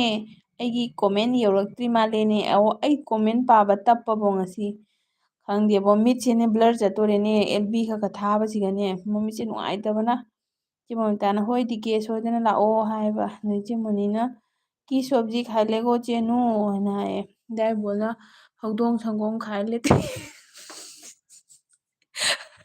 ꯑꯩꯅ ꯈꯔ ꯅꯣꯛꯀꯟꯕꯁꯤꯒꯅꯦ ꯍꯧꯗꯣꯡ ꯁꯪꯒꯣꯝ ꯈꯥꯏ ꯂꯩꯇꯦ ꯅꯣꯛꯈ꯭ꯔꯦ ꯑꯗꯩꯗꯤ ꯆꯦꯅꯨꯅ ꯌꯧꯔꯛꯇ꯭ꯔꯤ ꯎꯁꯥ ꯍꯥꯏꯅ ꯍꯥꯏ ꯅꯣꯛꯈ꯭ꯔꯦ ꯈꯇꯪ ꯀꯪꯍꯜꯂꯛꯀꯦ ꯗꯤꯀꯦꯅ ꯆꯦ ꯃꯣꯃꯤ ꯈꯨꯁꯨꯃꯤꯇꯥꯁꯤꯡꯅ ꯐꯖꯗ꯭ꯔꯣ ꯏꯕꯣ ꯈꯨꯁꯨꯃꯤꯇꯥ ꯂꯣꯏꯔꯦꯗꯅ ꯑꯩꯗꯤ ꯃꯣꯅꯤꯁꯤꯁꯅ ꯑꯥꯔꯖꯦ ꯚꯥꯏ ꯍꯟꯗꯛꯇꯤ ꯀꯔꯤ ꯁꯥꯔꯛꯇꯣꯏꯅꯣ ꯑꯥꯔꯖꯦꯒꯤꯗꯣ ꯃꯥꯅ ꯁꯥꯔꯤꯒꯗꯣ ꯁꯦꯝꯃ ꯁꯦꯝꯃ ꯕꯦꯠ ꯀꯣꯃꯦꯟ ꯄꯤꯔꯛꯀꯅꯨ ꯍꯥꯏꯗꯣ ꯑꯗꯨꯅ ꯑꯃꯨꯛ ꯍꯦꯟꯅ ꯃꯑꯣꯡ ꯇꯥꯗ꯭ꯔꯣ ꯗꯥꯏꯕꯣꯜꯅ ꯀꯣꯃꯦꯟ ꯅꯥꯏꯔꯦꯕꯣ ꯍꯥꯏ ꯀꯩꯒꯤ ꯀꯣꯃꯦꯟ ꯇꯧꯔꯛꯎ ꯑꯗꯩꯗꯤ ꯆꯦꯅꯨꯅ ꯃꯣꯅꯤ ꯃꯥꯁ খাꯏꯁꯦꯒꯣ ꯍꯥꯏ ꯃꯣꯅꯤꯁꯤꯁꯅ ꯃꯣꯖꯥ ꯃꯣꯖꯥ ꯆꯦꯅꯨ ꯍꯥꯏ ꯗꯥꯏꯕꯣꯜꯅ কমেন্ট লিখস ꯍꯣꯏꯔꯦ সবাই কমেন্ট লিখিও ꯆꯦꯅꯨꯅ ꯑꯥꯔꯖꯦꯅ ꯍꯥꯏꯔꯒ ꯃꯥꯏꯛ ꯄꯥꯏꯔ ꯂꯥꯎꯔꯦ ꯑꯥꯔꯖꯦ ꯆꯠꯈ꯭ꯔꯕꯅꯦ ꯆꯦ ꯃꯣꯃꯤꯅ ꯐꯖꯩꯌꯦ ꯗꯤꯀꯦꯅ ꯍꯥꯏꯈꯔꯦ ꯑꯁ ꯗꯤꯀꯦꯅ ꯅꯣꯏ ꯂꯣꯟꯗꯣ ꯈꯪꯗꯦ ꯆꯠꯂꯒꯦ ꯅꯣꯏ ꯂꯣꯟꯗꯣ ꯈꯪꯗꯦ ꯆꯠꯂꯒꯦ ꯗꯤꯀꯦ ꯆꯠꯄ ꯌꯥꯔꯣꯏ ꯂꯩꯔꯨ ꯍꯩꯗꯣꯏꯃꯤ ꯅꯪꯁꯨ ꯑꯦꯜꯕꯤꯗꯒꯤ ꯇꯝꯗꯣꯏꯅꯤ ꯂꯣꯟꯁꯤꯡꯁꯦ ꯑꯩꯈꯣꯏ ꯂꯣꯏ ꯇꯝꯗꯣꯏꯅꯤ ꯄ꯭ꯔꯦꯔꯅꯥꯅ ꯏꯪꯂꯤꯁ ꯇꯥꯛꯄꯤꯕꯗꯣ ꯑꯗꯨꯃꯥꯏꯅ ꯗꯥꯏꯕꯣꯜꯅ ꯑꯩꯗꯤ ꯇꯧꯕ ꯁꯨꯡꯍꯩ ꯍꯩꯇꯦ ꯀꯩꯅꯣ ꯗꯥꯏꯕꯣꯜ ꯍꯩꯇꯦ ꯑꯩꯁꯦ ꯏꯗꯤꯠ ꯇꯧꯕ꯭ꯔꯣ ꯑꯗꯨꯗꯤ ꯑꯅꯨꯁꯦꯅ ꯑꯩ ꯅꯤꯗ꯭ꯔꯥ ꯂꯥꯛꯂꯦ ꯍꯟꯗꯛꯅꯦ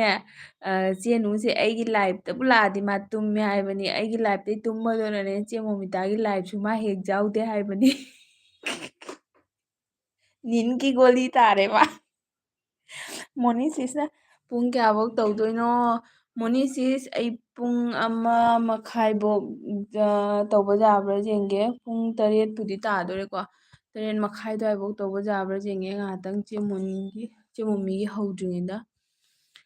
ꯑꯗꯩꯗꯤ ꯑꯥꯔꯖꯦꯅ ꯃꯣꯅꯤ ꯚꯥꯏ ꯀꯣꯟꯇꯦꯟ ꯈꯪꯉꯤ ꯀꯣꯟꯇꯦꯟ ꯈꯪꯉꯤꯒ ꯀꯩ ꯍꯥꯏꯅꯣ ꯑꯥꯔꯖꯦ ꯑꯩ ꯄꯥꯕ ꯊꯣꯛꯇ꯭ꯔꯦꯅꯦ ꯃꯣꯅꯤ ꯚꯥꯏ ꯀꯣꯟꯇꯦꯟ ꯈꯪꯉꯤꯒ ꯃꯣꯅꯤ ꯚꯥꯏ ꯑꯥꯔꯖꯦ ꯑꯩ ꯄꯥꯕ ꯊꯣꯛꯇ꯭ꯔꯦꯕꯣ ꯔꯣꯁꯅ ꯃꯌꯥꯝ ꯑꯩ ꯆꯥꯛ ꯆꯥꯔꯨꯒꯦ ꯔꯣꯁ ꯀꯩ ꯌꯦꯟꯖꯥꯡ ꯆꯥꯔꯨꯗꯣꯏꯅꯣ ꯆꯥꯊꯣꯛꯎꯔꯣ ꯑꯗꯨꯒ ꯂꯥꯛꯑꯣ ꯑꯥꯔꯖꯦꯅ ꯆꯦꯅꯨ ꯍꯥꯏꯔꯪꯀꯨꯝ ꯌꯣꯒꯥ ꯇꯧꯈ꯭ꯔꯦ ꯍꯧꯖꯤꯛꯇꯤ ꯗꯤꯀꯦꯅ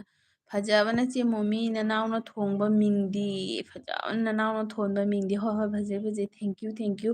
ꯅꯪ ꯅꯇꯣꯝꯗ ꯀꯧꯀꯣ ꯃꯌꯥꯝ ꯃꯥꯡꯗ ꯀꯧꯔꯛꯀꯅꯨ ꯆꯦ ꯎꯁꯥꯅ ꯗꯤꯀꯦ ꯀꯅꯥꯅꯣ ꯗꯤꯀꯦꯁꯦ ꯗꯤꯀꯦꯅꯤ ꯆꯦ ꯃꯣꯃꯤ ꯗꯤꯀꯦ ꯆꯦ ꯎꯁꯥ ꯗꯤꯀꯦꯁꯦ ꯗꯤꯀꯦꯅꯤ ꯅꯪ ꯑꯝꯇꯪ ꯀꯩꯅꯣ ꯇꯧ ꯖꯣꯏ ꯇꯧꯁꯜꯂꯣ ꯑꯗꯩꯗꯤ ꯆꯦꯅꯨꯅ ꯑꯥꯔꯖꯦ ꯍꯥꯏꯔꯒ ꯊꯝꯁ ꯑꯞ ꯄꯤꯈꯔꯦ ꯑꯗꯩ ꯗꯥꯏꯕꯣꯜꯅ ꯔꯣꯁ ꯀꯅꯥꯏꯗ ꯆꯥꯛ ꯆꯥꯔꯨꯗꯣꯏꯅꯣ ꯑꯆꯨꯝꯕ ꯀꯣꯏꯁꯟꯅꯤ ꯗꯥꯏꯕꯣꯜ ꯀꯅꯥꯏꯗ ꯆꯥꯛ ꯆꯥꯔꯨꯗꯣꯏꯅꯣ ꯗꯤꯀꯦꯅ ꯀꯩꯕꯨꯅꯣ ꯎꯁꯥ ꯍꯥꯏꯕꯀꯣ ꯑꯗꯩꯗꯤ ꯆꯦ ꯎꯁꯥꯅ ꯑꯁ ꯍꯧꯖꯤꯛꯇ ꯎꯔꯤꯅꯦ ꯑꯩꯁꯦ ꯎꯔꯦ ꯆꯦ ꯎꯁꯥ ꯉꯁꯥꯏꯅ ꯎꯔꯦ ꯑꯗꯩ ꯆꯦꯅꯨꯅ ꯎꯁꯥ ꯍꯧꯖꯤꯛꯇ ꯄꯥꯔꯛꯂꯤ ꯇꯨ ꯍꯥꯏꯌꯦ ꯔꯣꯁꯅ ꯑꯩ ꯌꯨꯝꯗ ꯔꯣꯁ ꯌꯨꯝꯗ ꯆꯥꯛ ꯆꯥꯗꯣꯏꯅꯤ ꯍꯥꯏꯕꯀꯣ ꯆꯥꯔꯣ ꯔꯣꯁ ꯀꯩ ꯌꯦꯟꯖꯥꯡ ꯆꯥꯗꯣꯏꯅꯣ ꯗꯥꯏꯕꯣꯜꯅ ꯑꯁꯀꯦ ꯁꯣꯕꯖꯤ ꯕꯦꯖꯥꯟ ꯑꯔꯥꯝ ꯍꯣꯏꯁꯦ ꯍꯥꯏ ꯑꯣ ꯃꯦꯟ ꯍꯥꯎꯕꯅꯤ ꯗꯥꯏꯕꯣꯜ ꯑꯗꯩꯗꯤ ꯆꯦ ꯎꯁꯥꯅ ꯗꯤꯀꯦꯁꯦ ꯏꯕꯣꯔꯣ ꯑꯣꯀꯦ ꯍꯥꯏꯌꯦ ꯗꯤꯀꯦꯁꯦ ꯏꯕꯣꯔꯣ ꯍꯥꯏꯕꯀꯣ ꯑꯗꯩ ꯗꯤꯀꯦꯅ ꯀꯩ ꯂꯣꯟꯅꯣ ꯑꯗꯨꯗꯤ ꯑꯩ ꯈꯪꯗꯦ ꯗꯥꯏꯕꯣꯜ ꯁꯤꯁꯦ ꯕꯦꯡꯒꯣꯂꯤ ꯊꯣꯛ ꯊꯥꯛ ꯀꯥꯏꯗꯣꯏꯅꯤ ꯗꯥꯏꯕꯣꯜ ꯅꯠꯇꯦ ꯗꯤꯀꯦꯗ ꯑꯗꯨꯝ ꯀꯩꯀꯥ ꯄꯪꯂꯣꯟꯗ ꯂꯣꯟꯅꯔꯤꯅꯤ ꯑꯗꯩꯗꯤ ꯑꯗꯨꯝ ꯇꯥꯁꯜꯂꯨ ꯍꯩꯔꯛꯀꯅꯤ ꯅꯪꯁꯨ ꯗꯥꯏꯕꯣꯜꯅ ꯑꯃꯤ ꯐꯦꯛꯅꯔꯦ ꯗꯥꯏꯕꯣꯜ ꯅꯠꯇꯦ ꯗꯤꯀꯦꯗꯣ ꯑꯇꯣꯞꯄꯅꯤ ꯗꯤꯀꯦ ꯑꯇꯣꯞꯄꯅꯤ ꯗꯤꯀꯦ ꯆꯦ ꯎꯁꯥꯅ ꯀꯅꯥꯅꯣ ꯈꯪꯅꯤꯡꯉꯦꯅ ꯍꯪꯉꯤ ꯑꯗꯩꯗꯤ ꯃꯣꯅꯤꯁꯤꯁꯅ ꯏꯕꯣ ꯒꯨꯗ ꯍꯥꯏꯅ ꯍꯥꯏꯔꯦ ꯗꯥꯏꯕꯣꯜꯅ ꯗꯤꯖꯦꯅ ꯍꯥꯏꯔꯦ ꯗꯤꯀꯦꯅ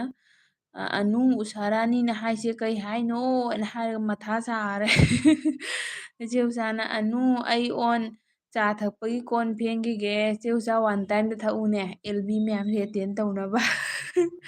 ꯆꯦ ꯎꯁꯥꯅ ꯄ꯭ꯔꯦꯔꯅꯥꯒꯤ ꯃꯅꯝ ꯍꯥꯏꯐꯦꯠ ꯅꯝꯈꯤ ꯄ꯭ꯔꯦꯔꯅꯥ ꯂꯥꯛꯑꯝꯃꯤ ꯂꯥꯛꯑꯝꯃꯒ ꯑꯪꯀꯣꯝ ꯊꯣꯛꯎꯔꯦ ꯑꯪꯀꯣꯝ ꯆꯪꯉꯛꯑꯝꯃꯤꯗꯣ ꯀꯥꯏ ꯆꯠꯈ꯭ꯔꯃꯣ ꯈꯪꯗꯦ ꯏꯗꯤꯠ ꯇꯧꯅꯤ ꯍꯥꯏꯔꯝꯃꯦ ꯗꯥꯏꯕꯣꯜꯅ ꯀꯅꯥꯅ ꯂꯨꯝꯃꯤꯒꯦ ꯍꯥꯏꯅ ꯀꯅꯥ ꯂꯨꯝꯃꯤꯒꯦ ꯍꯥꯏꯅ ꯂꯥꯎꯈꯔꯦ ꯈꯪꯗꯦꯕꯣ ꯗꯥꯏꯕꯣꯜ ꯑꯗꯩꯗꯤ ꯑꯥꯔꯖꯦꯅ ꯇꯝꯕ꯭ꯔꯣ ꯀꯜꯕꯥꯠꯇꯣ ꯁꯦꯝꯕ ꯂꯣꯏꯔꯕꯣ ꯍꯥꯏ ꯀꯜꯕꯥꯠ ꯁꯦꯝꯕ ꯂꯣꯏꯔꯕ ꯍꯥꯏꯌꯦ ꯑꯗꯩ ꯆꯦ ꯎꯁꯥꯅ ꯗꯤꯀꯦ ꯈꯨꯅꯣꯛꯇꯣ ꯀꯤꯖꯩꯀꯣ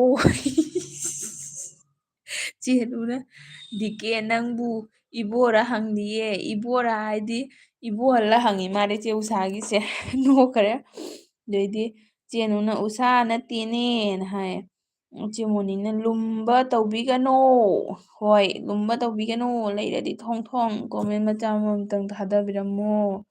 ꯑꯗꯩꯗꯤ ꯗꯤꯀꯦꯅ ꯀꯥꯏꯗ ꯏꯕꯣꯍꯜꯅꯣ ꯗꯥꯏꯕꯣꯜ ꯅꯠꯇꯦꯗ ꯗꯥꯏꯕꯣꯜ ꯀꯥꯏꯗꯒꯤ ꯃꯤ ꯑꯅꯤ ꯁꯥꯗꯣꯏꯅꯣ ꯃꯥ ꯃꯇꯣꯝꯇꯅꯕꯨ ꯃꯥ ꯖꯦꯟꯖꯕ ꯁꯪꯖꯗ꯭ꯔꯦ ꯑꯗꯩ ꯆꯦ ꯎꯁꯥꯅ ꯑꯥꯔꯖꯦ ꯗꯤꯀꯦꯁꯦ ꯀꯅꯥꯅꯣ ꯍꯥꯏ ꯆꯦ ꯎꯁꯥ ꯈꯪꯅꯤꯡꯕꯅ ꯂꯣꯏꯔꯦ ꯗꯤꯀꯦꯅ ꯎꯁꯥꯔꯥꯅꯤ ꯗꯤꯀꯦꯗꯤ ꯗꯤꯀꯦꯅꯤꯅ ꯍꯥꯏꯔꯒ ꯅꯣꯛꯈ꯭ꯔꯦ ꯑꯗꯩꯗꯤ ꯆꯦ ꯃꯣꯃꯤꯇꯥꯅ ꯁ꯭ꯋꯤꯠ ꯀꯣꯔꯟꯗꯒꯤ ꯍꯦꯟꯕ ꯍꯥꯞꯈ꯭ꯔꯦ ꯆꯨꯁ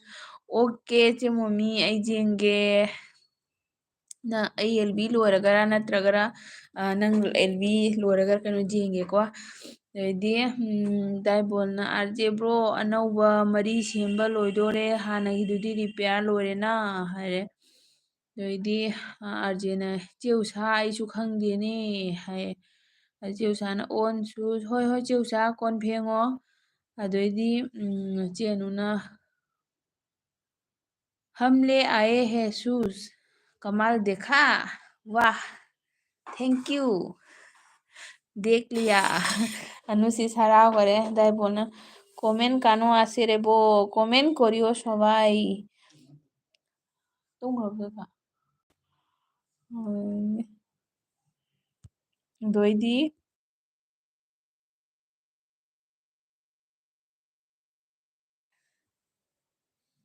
ꯀꯥꯏ ꯌꯧꯔꯦ ꯑꯩꯒꯤꯗꯣ ꯑꯗꯥꯏꯕꯣꯅ ꯀꯣꯃꯦꯟ ꯀꯥꯅꯣ ꯑꯁꯤꯔꯦꯕꯣꯅ ꯍꯥꯏꯕꯀꯣ ꯑꯗꯩꯗꯤ ꯏꯆꯦ ꯃꯣꯃꯤꯇꯥꯅ ꯗꯤꯀꯦ ꯏꯆꯦ ꯆꯥꯛ ꯊꯣꯡꯒꯦ ꯈꯔ ꯃꯍꯨꯠ ꯁꯤꯟꯅ ꯈꯨꯝꯕꯤꯌꯨ ꯏꯃꯥ ꯆꯦ ꯃꯣꯃꯤꯇꯥꯅ ꯗꯤꯀꯦꯗ ꯁꯤꯟꯅꯔꯝꯃꯦ ꯆꯦꯅꯨꯅ ꯀꯤꯇꯥꯔꯦ ꯕꯣꯍꯣꯜ ꯑꯁꯦ ꯇꯣ ꯍꯥꯏꯅ ꯍꯥꯏꯔꯒ ꯃꯈꯨꯠ ꯊꯤꯟꯈꯔꯦ ꯗꯤꯀꯦꯅ ꯌꯦꯁ ꯆꯦ ꯃꯣꯃꯤ ꯅꯅꯥꯎ ꯂꯩꯖꯔꯤ ꯍꯥꯏꯅ ꯍꯥꯏꯔꯒ ꯍꯥ ꯂꯞ ꯂꯞ ꯄꯤꯈꯔꯦ ꯗꯤꯀꯦ ꯊꯃꯣꯏ ꯌꯥꯝ ꯆꯥꯎꯕꯅꯤ ꯑꯗꯩꯗꯤ ꯆꯦꯅꯨꯅ ꯏꯇꯥ ꯍꯥꯏꯅ ꯍꯥꯏꯔꯒ ꯊꯝꯁ ꯑꯞ ꯄꯤꯈꯔꯦ ꯃꯣꯅꯤ ꯁꯤꯁꯅ ꯑꯥꯔꯖꯦ ꯕꯥꯏ ꯑꯁꯤꯅꯤꯒꯣ ꯍꯥꯏꯅ ꯍꯥꯏꯈꯔꯦ ꯌꯥꯏꯕꯣꯅ ꯑꯩ ꯆꯦꯛ ꯍꯥꯏꯌꯦ ꯑꯩ ꯆꯦꯛ ꯍꯥꯏꯌꯦ ꯑꯗꯩ ꯏꯆꯦ ꯃꯣꯃꯤꯇꯥꯅ ꯏꯇꯥ ꯃꯍꯨꯠ ꯁꯤꯟꯕꯤꯌꯨ ꯑꯅꯨꯁꯤꯡꯍꯅ ꯑꯣꯀꯦ ꯏꯇꯥ ꯍꯥꯏꯌꯦ ꯑꯗꯩ ꯗꯤꯀꯦꯅ ꯀꯣꯃꯦꯟꯁꯤꯗꯤ ꯌꯥꯝ ꯑꯇꯤꯌꯥꯗ ꯂꯩꯔꯤꯅꯤ ꯑꯣꯏꯕ ꯉꯥꯏꯈꯣ ꯑꯩ ꯆꯪꯉꯛꯀꯦ ꯉꯁꯤꯁꯦ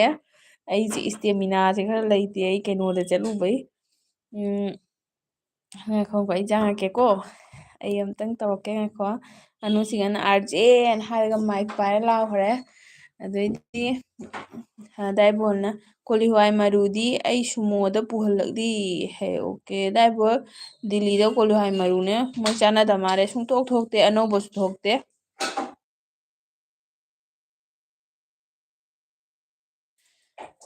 ꯑꯗꯩ ꯑꯥꯔꯖꯦꯅ ꯏꯆꯦꯅꯨ ꯍꯥꯏꯅ ꯍꯥꯏꯔꯒ ꯑꯃꯨꯛ ꯃꯥꯏ ꯃꯦꯗꯤꯇꯦꯁꯟ ꯇꯧꯈꯔꯦ ꯗꯤꯀꯦꯅ ꯉꯥꯏꯕ ꯋꯥꯏ ꯑꯅꯨ ꯍꯥꯏꯅ ꯍꯥꯏꯈꯔꯦ ꯑꯣꯏꯃ ꯉꯥꯏꯈꯣ ꯆꯪꯉꯛꯀꯦ ꯉꯥꯏꯈꯣ ꯑꯥꯔꯖꯦꯅ ꯃꯣꯅꯤ ꯕꯥꯏ ꯑꯃꯤ ꯑꯁꯦ ꯗꯥꯏꯕꯣꯜꯅ ꯀꯣꯃꯦꯟ ꯂꯩꯇꯦ ꯃꯌꯥꯝ ꯀꯣꯃꯦꯟ ꯏꯕꯤꯔꯣ ꯀꯣꯃꯦꯟ ꯏꯕꯤꯌꯣ ꯅꯣꯛꯈꯔꯦ ꯑꯃꯨꯛ ꯆꯦꯅꯨꯅ ꯀꯧꯔꯁꯤ ꯀꯨꯁꯨꯃꯤꯇꯥ ꯀꯨꯁꯨꯃꯤꯇꯥ ꯍꯥꯏꯅꯇꯦ ꯃꯥꯏꯗꯣ ꯈꯨꯁꯨꯃꯤꯇꯥ ꯍꯥꯏꯕ ꯗꯤꯀꯦꯅ ꯍꯥꯏꯔꯦ ꯑꯗꯩꯗꯤ ꯆꯦꯅꯨꯅ ꯌꯥꯡꯅ ꯄꯥꯎ ꯁꯨ ꯍꯥꯏꯅ ꯁꯥꯎꯔꯛꯑꯦ ꯕꯤꯁꯀꯨꯠ ꯕꯦꯛꯇ ꯑꯣꯀꯦ ꯆꯪꯅ ꯄꯥꯒꯦ ꯃꯣꯅꯤꯁꯤꯅ ꯀꯣꯃꯦꯟꯁ ꯀꯣꯛ ꯉꯥꯎꯔꯦ ꯍꯥꯏ ꯑꯣꯏꯃꯥ ꯍꯥꯏꯗꯤ ꯗꯤꯀꯦꯅ ꯐꯖꯗ꯭ꯔꯣ ꯈꯨꯁꯨꯃꯤꯇꯥꯁꯦ ꯏꯁ ꯐꯖꯕꯅ ꯂꯣꯏꯔꯦ ꯗꯥꯏꯕꯣꯜꯅ ꯑꯃꯤ ꯄꯦꯟ ꯗꯨꯏꯇ ꯂꯒꯥꯏꯁꯦ ꯊꯟꯗꯥ ꯂꯥꯒꯦ ꯑꯣꯀꯦ ꯑꯗꯨꯒꯩꯗꯨ ꯑꯃꯨꯛ ꯆꯠꯈ꯭ꯔꯕꯣꯔꯦ ꯑꯌꯤꯡꯕꯁꯦ ꯗꯥꯏꯕꯣꯜꯅ ꯀꯣꯃꯦꯟ ꯂꯩꯇ꯭ꯔꯦꯅ ꯍꯥꯏꯔꯒ ꯅꯣꯛꯈ꯭ꯔꯦ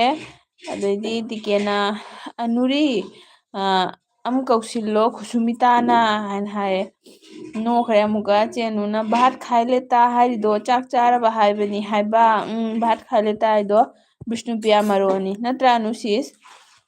ꯗꯤꯀꯦ ꯚꯥꯠ ꯈꯥꯏꯂꯦꯇꯥ ꯍꯥꯏꯗꯤꯅꯦ ꯕꯤꯁꯅꯨꯄꯤꯌꯥ ꯃꯔꯣꯟ ꯑꯣꯏꯔꯝꯒꯅꯤ ꯑꯗꯩꯗꯤ ꯑꯩꯈꯣꯏ ꯃꯩꯇꯩꯒ ꯃꯥꯟꯅꯕꯗꯣ ꯆꯦ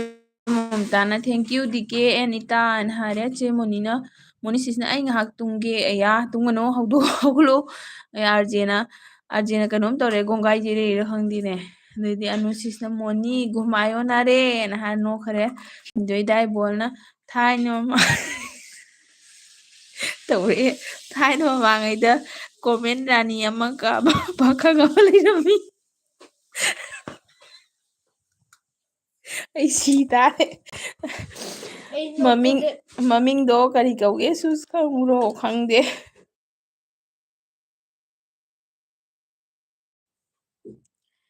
ꯑꯩꯅꯦ ꯌꯥꯝ ꯅꯣꯛꯀꯜꯂꯤꯀꯣ ꯑꯗꯨꯑꯣꯏꯗꯤ ꯆꯦꯅꯨꯅ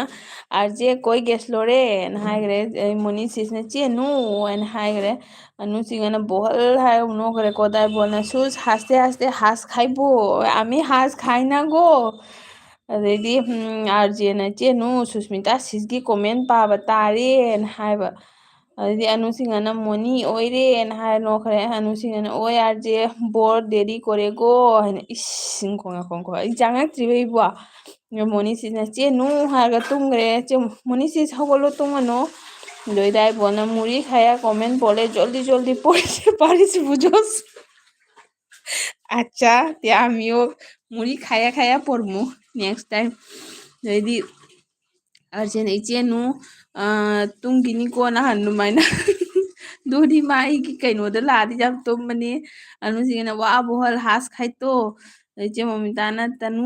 ꯇꯧ ꯇꯧ ꯁꯨꯁ ꯍꯥꯏꯅ ꯍꯥꯏꯈ꯭ꯔꯦ ꯀꯩ ꯇꯧ ꯇꯧ ꯍꯥꯏꯅꯣ ꯌꯥ ꯑꯝꯇ ꯉꯥꯏꯈꯣꯀꯣ ꯑꯩ ꯑꯝꯇ ꯄꯥꯔꯛꯀꯦ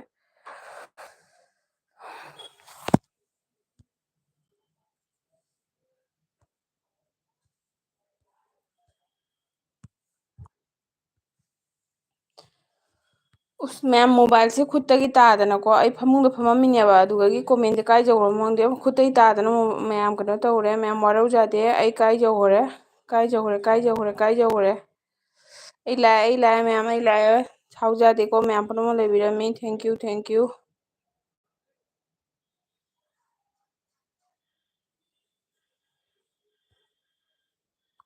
ꯀꯥꯏꯖꯧꯈ꯭ꯔꯦ ꯑꯩꯅ ꯄꯥꯏꯗꯨꯕꯨ ꯑꯩ ꯒ꯭ꯌꯥꯟ ꯃꯦꯟ ꯇꯥꯗ꯭ꯔꯦ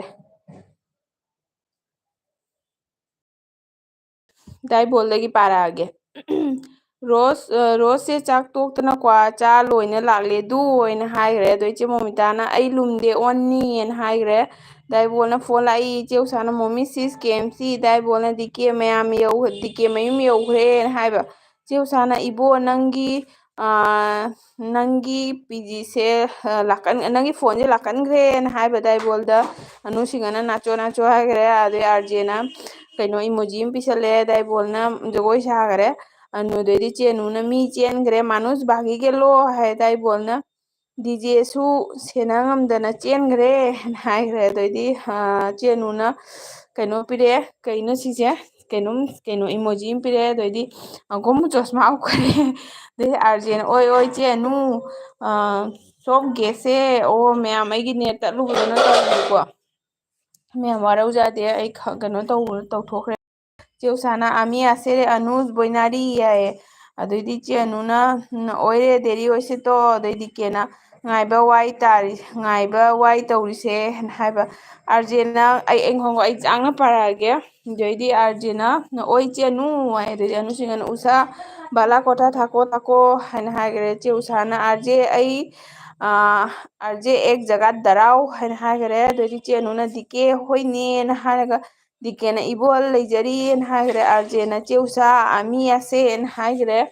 ꯑꯗꯩꯗꯤ ꯆꯦꯎꯁꯥꯅ ꯑꯣꯟ ꯍꯥꯏꯌꯦ ꯑꯗꯩ ꯗꯤꯀꯦꯅ ꯀꯣꯃꯦꯟꯁꯦ ꯑꯇꯤꯌꯥꯗꯩ ꯃꯈꯥ ꯀꯨꯝꯃꯛꯄ ꯉꯥꯏꯔꯤ ꯍꯥꯏꯕ ꯑꯣꯀꯦ ꯑꯣꯀꯦ ꯑꯩ ꯄꯥꯔꯛꯑꯒꯦ ꯆꯪꯅ ꯄꯥꯔꯛꯑꯒꯦ ꯗꯥꯏꯕꯣꯜꯅ ꯑꯥꯔꯖꯦ ꯁꯨꯁꯅ ꯑꯩꯉꯣꯟꯗ ꯍꯪꯂꯗꯤ ꯊꯣꯏ ꯐꯥꯕ ꯆꯠꯈꯤ ꯍꯥꯏꯌꯨ ꯍꯥꯏꯕꯀꯣ ꯑꯣꯀꯦ ꯗꯥꯏꯕꯣꯜ ꯑꯥꯔꯖꯦ ꯕ꯭ꯔꯣ ꯈꯔꯦ ꯗꯤꯀꯦꯅ ꯑꯅꯨꯔꯤ ꯉꯥꯏꯕꯩ ꯑꯋꯥꯕꯁꯤꯗꯤ ꯄꯥꯔꯤꯕ ꯃꯥꯗꯤ ꯈꯪꯉꯔꯣꯏ ꯑꯩ ꯑꯣꯀꯦ ꯑꯩ ꯌꯥꯡꯅ ꯄꯥꯔꯛꯀꯦꯀꯣ ꯃꯤ ꯃꯌꯥꯝ ꯄꯨꯝꯅꯃꯛꯁꯦ ꯆꯠꯄꯤꯈꯔꯦ ꯀꯩꯒꯤ ꯆꯠꯂꯤꯅꯣ ꯑꯗꯩꯗꯤ ꯑꯥꯔꯖꯦꯅ ꯍꯣꯏ ꯇꯝꯕ꯭ꯔꯣ ꯍꯥꯏꯒꯦ ꯍꯥꯏꯅ ꯆꯦꯅꯨꯅ ꯍꯥꯏꯕ ꯕꯣꯍꯜꯗꯔꯥꯎꯅ ꯍꯥꯏꯅ ꯍꯥꯏꯔꯦ ꯗꯥꯏꯕꯣꯜꯅ ꯅꯣꯛꯈ꯭ꯔꯦ ꯑꯗꯩ ꯗꯥꯏꯕꯣꯜ ꯑꯃꯨꯛꯀ ꯖꯒꯣꯏ ꯁꯥꯈꯔꯦ ꯑꯗꯩꯗꯤ ꯆꯦꯅꯨꯅ ꯑꯗꯨꯅꯤ ꯗꯤꯀꯦꯅ ꯍꯥꯏꯌꯦ ꯃꯣꯅꯤꯁꯤꯁꯅ ꯅꯦꯠꯁꯦ ꯀꯅꯥꯒꯤꯅꯣ ꯃꯣꯅꯤꯁꯤꯁ ꯑꯩꯒꯤ ꯑꯣꯏꯔꯝꯒꯅꯤ ꯑꯩ ꯉꯥꯏꯍꯥꯛꯇꯪ ꯗꯤꯁꯀꯅꯦꯛ ꯑꯣꯏꯔꯨꯔꯦ ꯑꯗꯩꯗꯤ ꯗꯥꯏꯕꯣꯜꯅ ꯑꯃꯤꯌꯥꯔ ꯄꯥꯔꯕꯣꯅ ꯗꯤꯖꯦꯜ ꯁꯦꯁ ꯍꯥꯏ ꯗꯤꯀꯦꯅ ꯀꯣꯃꯦꯟꯁꯦ ꯃꯈꯥ ꯀꯨꯝꯃꯛꯄ ꯉꯥꯏꯕ ꯎꯪꯈ꯭ꯔꯦ ꯀꯨꯝꯃꯛꯄ ꯉꯥꯏꯕꯗ ꯎꯪꯈ꯭ꯔꯦ ꯗꯥꯏꯕꯣꯍꯜ ꯁꯨꯁꯀꯤꯅꯤ ꯃꯣꯃꯤꯅ ꯍꯥꯏꯕ ꯑꯗꯩꯗꯤ ꯆꯦ ꯎꯁꯥꯅ ꯑꯣꯟ ꯍꯥꯏ ꯑꯗꯩ ꯆꯦꯅꯨꯅ ꯅꯦꯠꯁꯤꯅ ꯀꯅꯥꯒꯤꯅꯣ ꯂꯩꯔꯤꯁꯦ ꯑꯩꯒꯤꯔꯣꯅ ꯍꯥꯏꯔꯦ ꯑꯗꯨꯏꯗꯤ ꯑꯥꯔꯖꯦꯅ ꯅꯦꯠ ꯂꯩꯔꯦ ꯍꯣꯏ ꯅꯦꯠ ꯂꯩꯔꯨꯔꯦ ꯗꯥꯏꯕꯣꯜꯅ ꯅꯣꯛꯈ꯭ꯔꯦ ꯃꯣꯅꯤꯁꯤꯁꯅ ꯑꯣ ꯏꯕꯣꯍꯜ ꯍꯥꯏꯅ ꯍꯥꯏꯈ꯭ꯔꯦ ꯑꯗꯨꯗꯒꯤꯗꯤ ꯑꯥꯔꯖꯦꯅ ꯏꯆꯦꯅꯨ ꯁꯨꯁꯃꯤꯇꯥ ꯁꯤꯁꯀꯤꯅꯤ ꯃꯅꯦ ꯃꯤꯒ ꯀꯅꯥꯝ ꯂꯩꯕꯤꯗ꯭ꯔꯕꯅꯦ ꯇꯧꯔꯤꯁꯤꯕꯣ ꯑꯗꯨꯏꯗꯤ ꯁꯅꯥꯇꯣꯝꯕꯅ ꯍꯥꯏ ꯍꯥꯏꯌꯦ ꯗꯥꯏꯕꯣꯜꯅ ꯎꯁꯥꯒꯤꯅꯤꯅ ꯍꯥꯏꯔꯒ ꯅꯣꯛꯈ꯭ꯔꯦ ꯑꯗꯩꯗꯤ ꯑꯅꯨꯁꯤꯡꯍꯅ ꯑꯣ ꯑꯥꯔꯖꯦ ꯍꯥꯏ ꯃꯣꯅꯤꯁꯤꯁꯅ ꯅꯦꯠ ꯄ꯭ꯔꯣꯕ꯭ꯂꯦꯝ ꯑꯥꯔꯖꯦꯅ ꯅꯦꯠ ꯀꯣꯛ ꯉꯥꯎꯔꯦ ꯑꯗꯩ ꯑꯅꯨꯁꯤꯡꯍꯅ ꯒꯨꯔꯨꯇꯦꯌꯥ ꯁꯦꯔꯦ ꯁꯣꯕꯥꯏꯅ ꯍꯥꯏꯔꯦ ꯑꯗꯩꯗꯤ ꯑꯥꯔꯖꯦꯅ ꯇꯨꯒꯨꯂꯤ ꯇꯨꯒꯨꯂꯤꯇ ꯉꯥꯏꯔꯦ ꯑꯥꯔꯖꯦ ꯂꯩꯕꯤꯔꯝꯃꯨꯀꯣ ꯑꯗꯩꯗꯤ ꯃꯣꯅꯤꯁꯤꯁꯅ ꯃꯇꯥꯡꯁꯤꯗ ꯑꯩ ꯀꯣꯏꯔꯨꯒꯦ ꯗꯤꯌꯥ ꯍꯣꯏꯗ ꯍꯥꯏꯅ ꯍꯥꯏꯔꯦ ꯆꯦ ꯎꯁꯥꯅ ꯀꯩꯅꯣꯝ ꯏꯔꯛꯑꯦ ꯑꯥꯔꯖꯦꯅ ꯊ꯭ꯔꯤꯒꯣꯂꯤꯅ ꯍꯥꯏꯔꯦ ꯗꯥꯏꯕꯣꯜꯅ ꯒꯣꯜ ꯍꯥꯏꯅ ꯍꯥꯏꯈ꯭ꯔꯦ ꯒꯦꯝ ꯑꯣꯚꯔ ꯍꯥꯏꯅ ꯆꯦꯅꯨꯅ ꯁꯤꯡ ꯁꯅꯥ ꯁꯤꯡꯍꯣ ꯋꯦꯜꯀꯝ ꯍꯥꯏꯅ ꯍꯥꯏꯈꯔꯦ ꯗꯤꯀꯦꯅ ꯑꯅꯨꯔꯤ ꯉꯥꯏꯔꯔꯣꯏ ꯆꯠꯂꯒꯦ ꯗꯤꯀꯦ ꯀꯩꯒꯤ ꯆꯠꯂꯕꯅꯦ ꯗꯤꯀꯦ ꯑꯗꯨꯗꯤ ꯑꯅꯨꯁꯤꯡꯍꯅ ꯗꯤꯀꯦꯅ ꯍꯥꯏꯔꯒ ꯑꯣꯀꯦ ꯍꯥꯏꯈꯔꯦ ꯗꯥꯏꯕꯣꯜꯅ ꯀꯣꯃꯦꯟ ꯂꯤꯈꯣꯁ ꯍꯥꯏꯈꯔꯦ ꯆꯦꯃꯣꯅꯤꯅ ꯏꯕꯣꯅ ꯍꯥꯏꯈꯔꯦ ꯑꯗꯩꯗꯤ ꯏꯕꯣꯍꯜꯅ ꯀꯩ ꯍꯥꯏꯕ ꯃꯇꯥꯡꯁꯤꯗ ꯑꯩ ꯊꯣꯏ ꯂꯧꯔꯨꯒꯦ ꯍꯥꯏꯔꯣ ꯗꯤꯀꯦꯅ ꯍꯣꯔꯦꯟ ꯆꯦ ꯃꯣꯃꯤꯒꯤꯗ ꯊꯦꯡꯅꯔꯁꯤꯅ ꯍꯥꯏꯔꯒ ꯗꯤꯀꯦꯅ ꯕꯥꯏ ꯇꯧꯔꯝꯃꯦ ꯗꯤꯀꯦ ꯆꯠꯈ꯭ꯔ ꯃꯥꯜꯂꯦ ꯑꯅꯨꯁꯤꯡꯍꯅ ꯅꯣꯛꯈ꯭ꯔꯦ ꯃꯌꯥꯝ ꯋꯥꯔꯧꯖꯗꯦꯀꯣ ꯑꯗꯩꯗꯤ ꯆꯦꯎꯆꯥꯅꯁꯨ ꯆꯨꯔꯦ ꯍꯣꯏ ꯆꯦꯎꯆꯥ ꯎꯍꯟꯅꯤꯡꯗꯕꯅꯤꯀꯣ ꯍꯥꯏꯗꯤ ꯃꯨꯠꯀ ꯂꯩꯇꯦꯕꯀꯣ ꯑꯩ ꯀꯦꯝꯇ ꯆꯠꯂꯨꯏꯗꯨꯅ ꯑꯩꯁꯦ ꯌꯥꯝ ꯋꯥꯅ ꯇꯧꯔꯤꯅꯦ ꯁꯤꯁꯦ ꯑꯥꯔꯖꯦꯅ ꯁꯤꯁ ꯗꯁꯥꯅꯤꯍꯦ ꯑꯗꯨꯅꯤ ꯑꯥꯔꯖꯦ ꯑꯩꯉꯣꯟꯗꯇꯅꯤ ꯁꯤꯒꯨꯝꯕꯁꯦ ꯑꯗꯩꯗꯤ ꯗꯥꯏꯕꯣꯜꯅ ꯀꯣꯃꯦꯟ ꯂꯩꯇ꯭ꯔꯦ ꯑꯗꯩꯗꯤ ꯆꯦꯅꯨꯅ ꯑꯣꯀꯦ ꯗꯤꯀꯦꯅ ꯍꯥꯏ ꯗꯥꯏꯕꯣꯜꯅ ꯅꯣꯛꯈ꯭ꯔꯦ ꯑꯃꯨꯛꯀ ꯑꯗꯩꯗꯤ ꯆꯦꯅꯨꯅ ꯑꯥꯔꯖꯦ ꯍꯣꯏꯅꯦ ꯗꯁꯥꯅꯤꯅ ꯍꯥꯏꯔꯦ ꯆꯦ ꯃꯣꯃꯤꯇꯥꯅ ꯁꯤꯗ ꯌꯧꯔꯦ ꯁꯨꯁ ꯍꯥꯏ ꯗꯥꯏꯕꯣꯜꯅ ꯔꯣꯁꯁꯨ ꯊꯣꯏ ꯐꯥꯕ ꯆꯠꯈ꯭ꯔꯦ ꯊꯣꯏ ꯍꯥꯏꯁꯦ ꯀꯅꯥꯅꯣ ꯍꯥꯏꯔꯧ ꯗꯥꯏꯕꯣꯜ ꯑꯗꯩꯗꯤ ꯑꯥꯔꯖꯦꯅ ꯆꯦꯅꯨ ꯂꯥꯒꯤꯖꯥꯎ ꯍꯥꯏꯈ꯭ꯔꯦ ꯃꯌꯥꯝ ꯋꯥꯔꯧꯖꯗꯦꯀꯣ ꯆꯦ ꯃꯣꯃꯤꯇꯥꯅ ꯎꯁꯥ ꯏꯔꯣꯝꯕ ꯑꯃꯒ ꯆꯝꯐꯨꯠꯀ ꯆꯦꯎꯁꯥꯅ ꯏꯔꯣꯝꯕ ꯌꯥꯏꯐꯔꯦ ꯏꯔꯣꯟꯕꯅ ꯌꯥꯏꯐꯔꯦ ꯍꯥꯏꯕꯀꯣ ꯗꯥꯏꯕꯣꯜꯅ ꯑꯥꯔꯖꯦ ꯁꯨꯁꯀꯤꯁꯦ ꯄꯨꯡ ꯀꯌꯥ ꯐꯥꯎꯅꯤ ꯍꯥꯏꯕ ꯗꯥꯏꯕꯣꯜ ꯑꯩ ꯄꯨꯡ ꯑꯃ ꯑꯣꯏꯔꯦ ꯄꯨꯡ 1:30 ꯇꯧꯖꯒꯦ ꯇꯧꯔꯤ ꯉꯥꯛꯇꯪ ꯂꯩꯕꯤꯌꯨꯀꯣ ꯋꯥꯔꯁꯨ ꯋꯥꯅ ꯄꯨꯡ 1 ꯆꯞ ꯆꯥꯅ ꯐꯥꯔꯦ ꯍꯧꯖꯤꯛ ꯑꯩ ꯉꯁꯤꯁꯦ ꯑꯩ ꯀꯩꯅꯣ ꯆꯠꯂꯨꯕꯗꯅ ꯋꯥꯕꯁꯤꯗ ꯏꯁꯇꯦꯃꯤꯅꯥꯒ ꯂꯩꯇꯦ ꯍꯥꯏꯁꯤꯅꯤ ꯑꯗꯩꯗꯤ ꯆꯦꯎꯆꯥꯅ ꯗꯤꯌꯥꯁꯨ ꯂꯥꯏꯚ ꯇꯧꯔꯤ ꯃꯥꯜꯂꯦ ꯑꯣꯀꯦ ꯑꯗꯩꯗꯤ ꯗꯥꯏꯕꯣꯜꯅ ꯑꯃꯨꯛꯀ ꯐꯣꯟ ꯇꯥꯔꯗꯤ ꯈꯔ ꯌꯥꯡꯅ ꯄꯥꯔꯛꯀꯗ꯭ꯔꯥ ꯍꯟꯗꯛ ꯄꯥꯔꯛꯏꯕ ꯏꯁꯄꯤꯠꯁꯤꯒ ꯑꯗꯨꯝ ꯄꯥꯔꯛꯑꯒꯦ ꯑꯗꯩꯗꯤ ꯑꯥꯔꯖꯦꯅ ꯇꯝ ꯕ꯭ꯔꯣ ꯑꯩꯁꯨ ꯈꯪꯗꯦꯅꯦꯅ ꯍꯥꯏꯕꯀꯣ ꯄꯨꯡ 1:30 ꯐꯥꯎꯅꯤ ꯄꯨꯡꯈꯥꯏ ꯑꯃꯇꯪꯒ ꯂꯩꯕꯤꯀꯣ ꯑꯩ ꯄꯨꯡ 1 ꯐꯥꯔꯦꯀꯣ ꯑꯗꯩꯗꯤ ꯑꯗꯩꯗꯤ ꯆꯦꯎꯁꯥꯅꯁꯨ ꯕꯥꯏ ꯑꯣꯏꯔꯒꯦ ꯗꯤꯌꯥ ꯍꯣꯏꯗ ꯉꯥꯏꯍꯥꯛ ꯀꯣꯏꯔꯨꯒꯦ ꯆꯦꯎꯁꯥ ꯅꯪ ꯆꯠꯂꯕꯅꯦ ꯗꯥꯏꯕꯣꯜꯅ ꯑꯃꯤꯖꯥꯏꯇꯣꯁ ꯑꯥꯔꯖꯦ ꯕ꯭ꯔꯣ ꯃꯌꯥꯝ ꯄꯨꯝꯅꯃꯛ ꯁꯥꯎꯔꯝꯃꯦ ꯑꯩꯉꯣꯟꯗ ꯁꯥꯎꯕꯖꯥꯗꯦꯀꯣ ꯋꯥꯔꯧꯖꯥꯗꯦ ꯆꯦꯎꯁꯥꯅ ꯕꯥꯏ ꯃꯌꯥꯝ ꯍꯥꯏꯈ꯭ꯔꯦ ꯗꯥꯏꯕꯣꯜꯅ ꯗꯝ ꯍꯥꯏꯈ꯭ꯔꯦ ꯑꯥꯔꯖꯦꯅ ꯇꯝ ꯕ꯭ꯔꯣ ꯅꯨꯡꯉꯥꯏꯇꯦꯅꯦ ꯂꯣꯏꯔ ꯆꯠꯂꯁꯤ ꯑꯥꯔꯖꯦꯁꯦ ꯏꯃꯣꯁꯅꯦꯜꯒ ꯑꯣꯏꯔꯛꯏꯀꯣ ꯑꯗꯨꯗꯤ ꯑꯅꯨꯁꯤꯡꯅ ꯃꯈꯨꯠ ꯊꯥꯡꯒꯠꯂꯛꯑꯦ ꯑꯥꯔꯖꯦꯅ ꯆꯦꯎꯁꯥ ꯕꯥꯏ ꯗꯥꯏꯕꯣꯜꯅ ꯑꯥꯔꯖꯦ ꯑꯣꯏꯅ ꯍꯥꯏꯌꯦ ꯑꯗꯩꯗꯤ ꯗꯥꯏꯕꯣꯜꯅ ꯑꯣꯀꯦ ꯑꯥꯔꯖꯦ ꯕ꯭ꯔꯣ ꯍꯥꯏꯅ ꯃꯣꯏꯅꯤ ꯍꯧꯅꯔ ꯂꯩꯃꯤꯟꯅꯔꯦ ꯗꯥꯏꯕꯣꯜꯅ ꯀꯣꯃꯦꯟ ꯅꯥꯏ ꯍꯥꯏꯔ ꯅꯣꯛꯈ꯭ꯔꯦ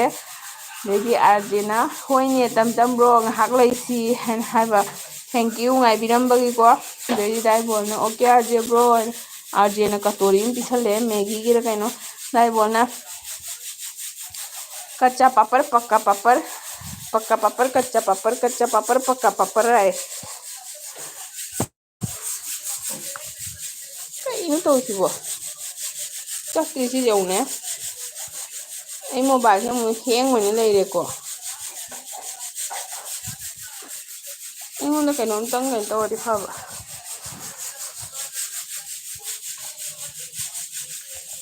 ꯁꯤꯝꯇ ꯄꯤꯔꯛꯑꯣ ꯑꯩ ꯁꯤꯗ ꯑꯃꯗꯒꯤ ꯑꯝꯇ ꯄꯥꯔꯛꯀꯦ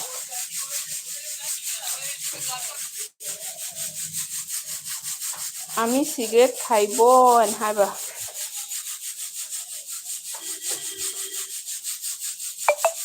ꯀꯣꯃꯦꯟ ꯂꯩꯇ꯭ꯔꯕ ꯇꯧꯁꯦ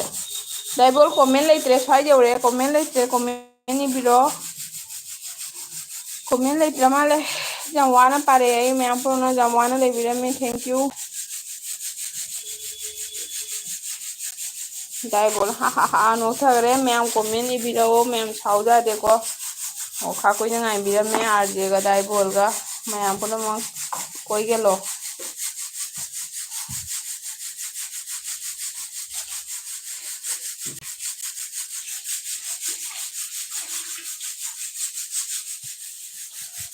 ꯀꯣꯃꯦꯟ ꯉꯥꯏꯔꯦ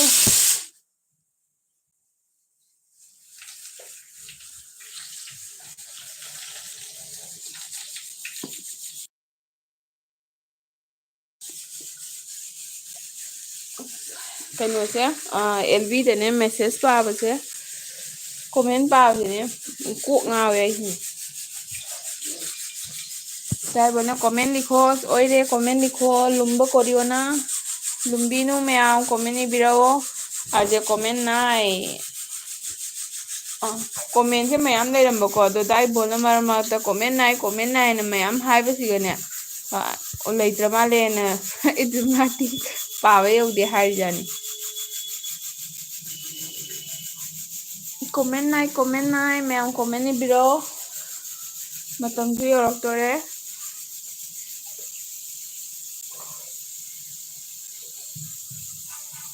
ꯁꯨꯁꯃꯤꯇꯥ ꯁꯤꯁ ꯀꯔꯤ ꯌꯦꯟꯖꯥꯡ ꯊꯣꯡꯗꯣꯏꯒꯦ ꯀꯔꯤ ꯌꯦꯟꯖꯥꯡ ꯑꯩꯈꯣꯏꯁꯦ ꯀꯔꯤ ꯌꯦꯟꯖꯥꯡꯅꯣ ꯑꯥꯔꯖꯦ ꯑꯩꯈꯣꯏ ꯉꯁꯤ ꯍꯋꯥꯏ ꯊꯣꯡꯉꯅꯤ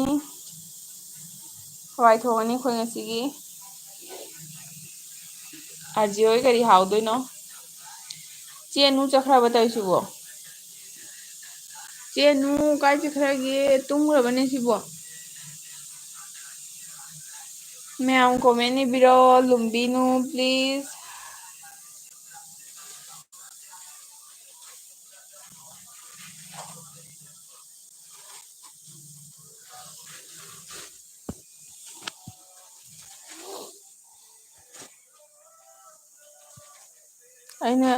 ꯑꯩꯅ ꯀꯣꯃꯦꯟ ꯄꯥꯕꯗꯣ ꯃꯔꯛꯇꯒ ꯊꯥꯗꯣꯛꯑꯝꯃꯕ ꯈꯪꯗꯦ ꯑꯩ ꯑꯗꯨꯝ ꯅꯪꯅꯕ ꯍꯥꯏꯅ ꯄꯥꯔꯛꯑꯕꯅꯤ ꯑꯠꯆꯥ ꯅꯪꯅꯕ ꯍꯥꯏꯅ ꯄꯥꯔꯛꯄꯗꯣ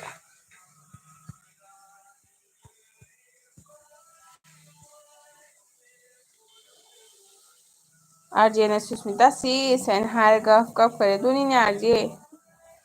ꯑꯥꯔꯖꯦꯗ ꯃꯌꯥꯝ ꯀꯣꯃꯦꯟ ꯄ꯭ꯂꯤꯖ ꯀꯣꯃꯦꯟ ꯄ꯭ꯂꯤꯖ ꯍꯥꯏꯅ ꯍꯥꯏꯕꯀꯣ ꯑꯗꯩꯗꯤ ꯇꯣꯝꯊꯤꯟ ꯂꯥꯛꯑꯦ ꯊꯦꯡꯀ꯭ꯌꯨ ꯇꯣꯝꯊꯤꯟ ꯅꯪ ꯁꯦꯀꯦꯟ ꯄꯥꯔꯠꯇ ꯂꯥꯛꯄꯤꯕꯒꯤ ꯇꯣꯝꯊꯤꯟ ꯐꯝꯃꯨꯀꯣ ꯅꯪ ꯁꯦꯀꯦꯟ ꯄꯥꯔꯠꯇ ꯂꯥꯛꯑꯦ ꯊꯦꯡꯀ꯭ꯌꯨ ꯑꯗꯩꯗꯤ ꯑꯥꯔꯖꯦꯅ ꯃꯌꯥꯝ ꯀꯣꯃꯦꯟ ꯍꯥꯏ ꯀꯣꯃꯦꯟ ꯇꯧꯕꯤꯔꯛꯑꯣ ꯑꯗꯨꯏꯗꯤ ꯑꯅꯨꯁꯤꯅ ꯎꯏꯔꯦ ꯑꯁꯦꯡꯕ ꯎꯏꯒꯅꯨꯕꯣ ꯅꯪ ꯑꯁꯦꯡꯕꯕꯣ ꯑꯩꯒꯤꯗ ꯂꯥꯛꯄ ꯈꯨꯗꯤꯡ ꯅꯪ ꯎꯏꯗꯅꯤ ꯃꯣꯔꯣꯛ ꯄꯤꯖꯧꯔꯥ ꯗꯥꯏꯕꯣꯜꯅ ꯂꯥꯏꯇꯔ ꯇꯨꯀꯥꯏ ꯌꯥꯝꯃꯤ ꯂꯥꯏꯇꯔ ꯊꯤꯔꯦ ꯍꯥꯏꯔꯣꯀꯣ ꯇꯣꯝꯊꯤꯅ ꯖꯣꯏ ꯖꯣꯏ ꯖꯣꯏꯅ ꯃꯌꯥꯝ ꯄ꯭ꯔꯣꯃꯣꯠ ꯇꯧꯔꯦ ꯑꯗꯩ ꯆꯦꯅꯨꯅ ꯑꯥꯔꯖꯦ ꯒꯨꯃꯥꯏ ꯁꯦꯔꯦꯅ ꯍꯥꯏꯔꯦ ꯑꯥꯔꯖꯦ ꯒꯨꯃꯥꯏ ꯁꯦꯅꯥꯒꯣ ꯇꯣꯝꯊꯤꯅ ꯆꯦ ꯁꯨꯁꯃꯤꯇꯥ ꯀꯩ ꯍꯥꯏꯒꯦ ꯇꯣꯝꯊꯤꯟ ꯆꯥꯛ ꯆꯥꯔꯕꯣ ꯇꯣꯝꯊꯤꯟꯅ ꯑꯩꯗꯣ ꯑꯅꯥꯕ ꯑꯃ ꯌꯥꯎꯔꯦ ꯐꯖꯅ ꯆꯪꯕ ꯉꯝꯗ꯭ꯔꯦ ꯑꯣ ꯇꯣꯝꯊꯤꯟ ꯀꯅꯥꯅꯣ ꯀꯩꯅꯣꯔꯣ ꯏꯃꯨꯡ ꯃꯅꯨꯡꯒꯤꯔꯣ ꯍꯣꯏ ꯍꯣꯏ ꯑꯗꯨꯅ ꯐꯖꯅ ꯀꯩꯅꯣ ꯇꯧꯕꯤꯌꯨ ꯌꯦꯡꯕꯤꯌꯨ ꯑꯗꯩꯗꯤ ꯑꯥꯔꯖꯦꯅ ꯆꯦꯅꯨ ꯍꯁꯥꯎꯅꯤꯅ ꯍꯥꯏꯔ ꯅꯣꯛꯈ꯭ꯔꯦ ꯗꯥꯏꯕꯣꯜꯅ ꯑꯥꯔꯖꯦ ꯕ꯭ꯔꯣ ꯕꯦꯖꯥꯟ ꯊꯟꯗꯥꯔꯦꯕꯣ ꯍꯥꯏꯅ ꯑꯠꯆꯥ ꯗꯥꯏꯕꯣꯜꯅ ꯂꯩꯔꯤꯕ ꯃꯐꯝꯁꯦ ꯀꯥꯏꯗꯅꯣ ꯍꯧꯖꯤ ꯑꯗꯩ ꯇꯣꯝꯊꯤꯟꯅ ꯆꯦꯅꯨ ꯍꯥꯏꯔꯒ ꯖꯣꯏ ꯖꯣꯏ ꯇꯧꯔꯦ ꯆꯦꯃꯤꯇꯥ ꯅꯪꯁꯨ ꯃꯥꯡꯉꯨꯔꯕꯣ ꯃꯌꯥꯝ ꯃꯥꯡꯕꯗ ꯅꯅꯥꯎꯒꯤꯁꯤꯅꯦ ꯑꯩꯉꯣꯟꯗꯇ ꯇꯧꯒꯗꯅꯤ ꯁꯤꯒꯨꯝꯕꯁꯦ ꯀꯩ ꯏꯟꯖꯥꯡ ꯊꯣꯡꯉꯤꯅꯣ ꯆꯦ ꯃꯣꯃꯤꯇꯥ ꯇꯣꯝꯊꯤꯟꯅ ꯆꯦ ꯃꯣꯃꯤꯅ ꯍꯥꯏꯔꯒ ꯖꯣꯏ ꯖꯣꯏ ꯇꯧꯔꯦ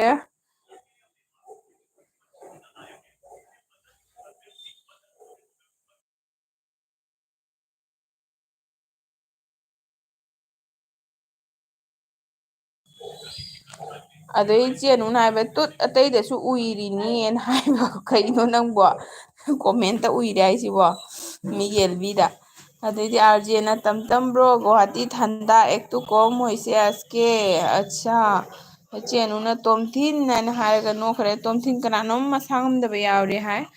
ꯆꯦꯅꯨꯅ ꯍꯁꯥꯎꯔꯦ ꯑꯥꯔꯖꯦ ꯍꯁꯥꯎꯔꯦ ꯀꯣꯃꯦꯟ ꯂꯤꯈꯣꯅ ꯀꯣꯃꯦꯟ ꯂꯤꯈꯣ ꯀꯣꯃꯦꯟ ꯅꯥꯏ ꯑꯗꯩꯗꯤ ꯑꯅꯨꯁꯤꯡꯉꯥꯅ ꯍꯥꯏꯕ ꯕꯦꯖꯥꯟ ꯒꯨꯃꯥꯏ ꯁꯦꯔꯦ ꯍꯥꯏꯅ ꯍꯥꯏꯈꯔꯦ ꯗꯥꯏꯕꯣꯜꯅ ꯑꯁꯀꯦ ꯑꯦꯈꯥꯅꯦ ꯕꯦꯁꯤ ꯊꯟꯗ ꯑꯣ ꯂꯣꯏꯔꯝꯗꯥꯏꯒꯤꯅꯤ ꯑꯗꯨ ꯂꯣꯏꯔꯒ ꯁꯥꯗ꯭ꯔꯣꯕꯅꯤ ꯆꯦ ꯃꯣꯃꯤꯇꯥꯅ ꯃꯥꯡꯗꯦ ꯃꯥꯡꯗꯦ ꯇꯥꯔꯤ ꯍꯥꯏꯕ ꯆꯦ ꯃꯣꯃꯤꯇꯥ ꯈꯨꯠ ꯆꯤꯜꯂꯤ ꯑꯣꯀꯦ ꯆꯦ ꯃꯣꯃꯤꯇꯥ ꯀꯩ ꯏꯟꯖꯥꯡ ꯊꯣꯡꯉꯦ ꯍꯥꯏꯕ ꯑꯗꯩꯗꯤ ꯑꯅꯨꯁꯤꯁꯅ ꯏꯇꯥꯒꯤꯃꯨꯛ ꯌꯧꯔꯦ ꯇꯨꯝꯕꯗ ꯏꯇꯥꯒꯤꯐꯧ ꯌꯥꯎꯗꯦ ꯇꯨꯝꯕꯗ ꯑꯗꯨꯅꯤ ꯑꯩꯅ ꯅꯪꯉꯣꯟꯗ ꯍꯥꯏꯗꯣ ꯑꯩꯉꯣꯟꯗꯩ ꯇꯨꯝꯕꯗꯨꯅ ꯅꯪ ꯏꯇꯥꯒꯤꯁꯨ ꯌꯥꯎꯗꯦꯅ ꯇꯣꯝꯊꯤꯅ ꯍꯁꯥꯎꯔꯦ ꯀꯣꯃꯦꯟ नाइ है हंसाओ कमेंट नाइ प्लीज कमेंट करो सबाई कमेंट कीजिए सब कमेंट कीजिए कमेंट नहीं है अनुसिंगना कमेंट आसे रे नाइ तो कोई आसे नाइ ओए आरजे একটা লিখছে ঘুমাও চেনু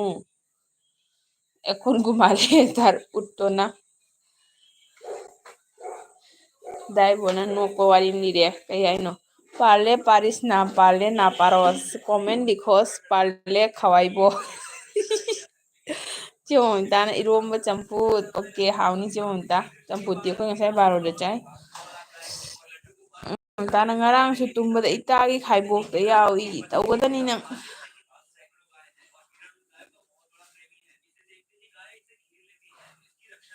ꯑꯅꯨꯁꯤꯡꯅ ꯑꯣꯏꯔꯦ ꯌꯥꯝꯃꯤ ꯒꯨꯃꯥꯏ ꯍꯥꯏꯕꯀꯣ ꯒꯨꯃꯥꯏꯌꯣꯅ ꯀꯔꯤ ꯆꯥꯔ ꯒꯨꯃꯥꯏꯅꯣ ꯅꯪꯕꯨ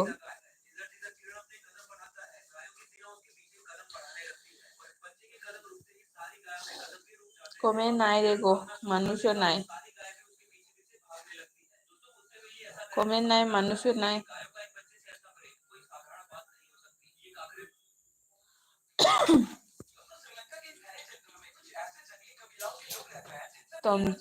ꯆꯦꯅꯨ ꯍꯥꯏꯅ ꯍꯥꯏꯕꯀꯣ ꯉꯥꯈꯣꯡꯒꯁꯦ ꯊꯥꯗꯣꯛꯑꯝꯃ ꯃꯥꯜꯂꯦ ꯑꯗꯨꯗꯤ ꯆꯦꯅꯨꯅ ꯕꯣꯍꯜ ꯍꯥꯏꯔꯒ ꯅꯣꯛꯈ꯭ꯔꯦ ꯑꯗꯨꯗꯤ ꯆꯦꯅꯨꯅ ꯁꯟꯗꯥꯁꯦ ꯌꯥꯝ ꯇꯨꯝꯅꯤꯡꯉꯤꯅ ꯍꯥꯏꯌꯦ ꯁꯟꯗꯥꯁꯦ ꯍꯧꯒꯠ ꯇꯨꯝꯅꯤꯡꯉꯤ ꯑꯗꯩ ꯗꯥꯏꯕꯣꯜꯅ ꯆꯦꯅꯨ ꯍꯥꯏꯔꯒ ꯅꯣꯛꯈ꯭ꯔꯦ ꯅꯪꯅ ꯁꯟꯗꯥꯗ ꯇꯨꯝꯅꯤꯡꯉꯦ ꯍꯥꯏꯗꯤ ꯅꯪ ꯆꯥꯛꯇꯣ ꯀꯃꯥꯏꯅ ꯇꯧꯗꯣꯔꯤꯕ ꯑꯗꯨꯏꯗꯤ ꯑꯗꯩꯗꯤ ꯇꯣꯝꯊꯤꯟꯅ ꯅꯣꯛꯈ꯭ꯔꯦ ꯇꯣꯝꯊꯤꯟ ꯀꯩꯒꯤ ꯅꯣꯛꯏꯅꯣ ꯑꯗꯩꯗꯤ ꯆꯦ ꯃꯣꯃꯤꯇꯥꯅ ꯏꯇꯥꯅꯨ ꯀꯔꯤ ꯃꯊꯦꯜ ꯂꯥꯡꯂꯤꯒꯦ ꯍꯥꯏꯕꯀꯣ ꯆꯦꯅꯨꯅ ꯗꯤꯟ ꯄꯣꯊꯥꯗꯕꯒꯤ ꯁꯟꯗꯥꯗ ꯎꯏꯔꯤꯅꯤ ꯑꯗꯨꯕꯨꯗꯤꯅ ꯑꯗꯩ ꯗꯥꯏꯕꯣꯜꯅ ꯀꯣꯃꯦꯟ ꯅꯥꯏ ꯑꯣꯏꯂꯦ ꯅꯤꯆꯦ ꯕꯤस्कुट खवास कमेंट लिखबो कमेंट नाय ओइले नीचे बिस्कुट खवास कमेंट लिखबो मैम कमेंट इबीरो आरजे लाइक तꯧꯔꯦꯅꯦ ꯅꯨꯡꯁꯤꯕꯅ ꯑꯥꯔꯖꯦꯒꯤ ꯂꯥꯏꯔꯤꯛ ꯇꯧꯋꯤ ꯅꯨꯄꯤ ꯃꯆꯥꯁꯦ ꯑꯗꯩ ꯆꯦꯅꯨꯅ ꯏꯇꯥ ꯉꯥ ꯊꯣꯡꯕ ꯂꯩ ꯏꯇꯥ ꯉꯥ ꯊꯣꯡꯕ ꯆꯥꯔꯒ ꯇꯨꯝꯃꯤꯅꯤ ꯑꯗꯩꯗꯤ ꯇꯣꯝꯊꯤꯟꯅ ꯆꯦ ꯃꯣꯃꯤ ꯂꯥꯏꯛ ꯇꯧꯗ꯭ꯔꯕꯣ ꯍꯥꯏꯕ ꯆꯦ ꯃꯣꯃꯤ ꯂꯥꯏꯛ ꯇꯧꯗ꯭ꯔꯕꯣꯏ ꯇꯧꯒꯗꯕ ꯃꯥꯜꯂꯦ ꯇꯣꯝꯊꯤꯟ ꯆꯦ ꯃꯣꯃꯤꯇꯥ ꯆꯥꯛ ꯊꯣꯡꯈ꯭ꯔꯦ ꯔꯦꯗꯤ ꯇꯧꯈ꯭ꯔꯦ ꯆꯦ ꯃꯣꯃꯤꯇꯥꯅ ꯑꯣ ꯏꯇꯥ ꯍꯥꯏꯅ ꯍꯥꯏꯔꯦ ꯆꯦ ꯃꯣꯃꯤꯅ ꯆꯥꯛ ꯊꯦꯡꯉꯦ ꯍꯧꯒꯠꯂꯒ ꯊꯣꯡꯒꯦ ꯍꯥꯏꯕ ꯆꯥꯛ ꯊꯦꯡꯉꯦ ꯍꯧꯒꯠꯂꯒ ꯊꯣꯡꯒꯦ ꯑꯣꯀꯦ ꯑꯗꯩꯗꯤ ꯍꯧꯒꯠꯂꯒ ꯊꯣꯡꯉꯤ ꯍꯥꯏꯕ ꯗꯥꯏꯕꯣꯜꯅ ꯅꯤꯆꯦ ꯕꯤꯁꯀꯨꯠ ꯏꯆꯦ ꯕꯤꯁꯀꯨꯠ ꯍꯥꯏꯔꯤꯃꯤ ꯍꯥꯏꯔꯦ ꯑꯣꯀꯦ ꯑꯗꯩꯗꯤ ꯆꯦꯅꯨꯅ ꯇꯧꯅꯤ ꯇꯣꯝꯊꯤꯟ ꯂꯥꯛꯑꯣ ꯍꯥꯏꯅ ꯍꯥꯏꯕ ꯑꯣ ꯆꯦ ꯃꯣꯃꯤꯇꯥꯒꯤ ꯇꯧꯗꯣꯏꯅꯤ ꯉꯥꯏꯍꯥꯛ ꯋꯥꯠꯂꯤꯀꯣ ꯉꯥꯏꯍꯥꯛ ꯋꯥꯠꯄꯁꯦ ꯑꯩꯒꯤꯁꯦ ꯃꯤꯅꯤꯠ 10 ꯃꯨꯛꯇ ꯉꯥꯏꯔꯦ ꯃꯌꯥꯝꯗꯣ ꯑꯩꯒꯤꯁꯦꯅꯦ ꯀꯩꯅꯣ ꯇꯧꯔꯤꯔꯣ ꯈꯪꯗꯦ ꯅꯍꯥꯟꯁꯨ ꯁꯨꯃꯥꯏꯅ ꯑꯃꯈꯛ ꯇꯠꯂꯨꯕꯗꯨꯒꯅꯦ ꯃꯥꯒꯤ ꯃꯇꯝꯁꯦ ꯋꯥꯠꯂꯝꯃꯦꯕ ꯑꯗꯨ ꯀꯣꯟꯅꯗꯤ ꯀꯩꯅꯣ ꯇꯧꯕ ꯃꯇꯝꯗꯅꯦ ꯃꯇꯝꯗꯣ ꯍꯦꯟꯅ ꯂꯩꯔꯝꯃꯦꯕ ꯑꯗꯨꯒꯤꯔ ꯈꯪꯗꯦ ꯍꯧꯖꯤꯛ ꯄꯨꯡ 1 ꯃꯤꯅꯤꯠ 13 ꯑꯣꯏꯔꯦꯀꯣ ꯑꯗꯣ ꯋꯥꯔꯁꯨ ꯋꯥꯅ ꯂꯩꯕꯤꯔꯒ ꯄꯨꯡꯈꯥꯏꯗ ꯀꯩꯅꯣ ꯇꯧꯒꯦ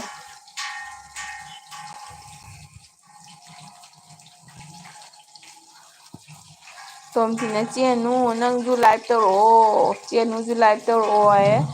ꯆꯦ ꯃꯣꯃꯤꯇꯥꯅ ꯄꯨꯡ 9ꯗ ꯍꯥꯏꯕꯀꯣ 8 PM ꯆꯦ ꯃꯣꯃꯤꯇꯥꯒꯤ ꯂꯥꯏꯚꯅꯤ ꯇꯣꯝꯊꯤꯟ ꯑꯗꯩꯗꯤ ꯆꯦꯅꯨꯅ ꯆꯦ ꯃꯣꯃꯤꯇꯥ ꯑꯩ ꯈꯔ ꯊꯦꯡꯅ ꯍꯦꯛ ꯄꯨꯡꯈꯥꯏꯃꯨꯛ ꯂꯩꯔ ꯈꯣꯠꯂꯒ ꯆꯪꯉꯛꯀꯦꯀꯣ ꯀꯩꯅꯣ ꯇꯧꯋꯦ ꯆꯦꯅꯨꯅ नाइस बिस्कुट खाइताम हाय नाइस बिस्कुट तो चाव चीनी जाओ आरजे न कोकोनट पीरे जुबी पीरे चे ममतान इबोल चाइसिंग उनरबो हाय दाई बोल ngसाइन चारे दाई बोल न चेनु बादेव हाय गरे अनु सिंगना चैनल पाइजदे तोमथिन हायन हाय नोखरे रेना आई कमेंट पादिसे येंगो चेसु अस नंग अफाव साजलैरो नंग लाइसे पार्ट 2 दनी खंगब्रा मी प्रोनो तुमुन हौगले नंग काय चलुइनो प्रेना ngasi nang na nache da doka tawiba chenu na bohol laga thamsa pire tomthina channel hango chenu asengbasu prena na ai comment pa de yam kai di ko pare ko jadi chenu na prena ha ga no khare dai bona una loina ongre haiba una udana loidana ongre loe dei che montana ka shum kaide haire dai bolna prena hatauni haire comment nai comment share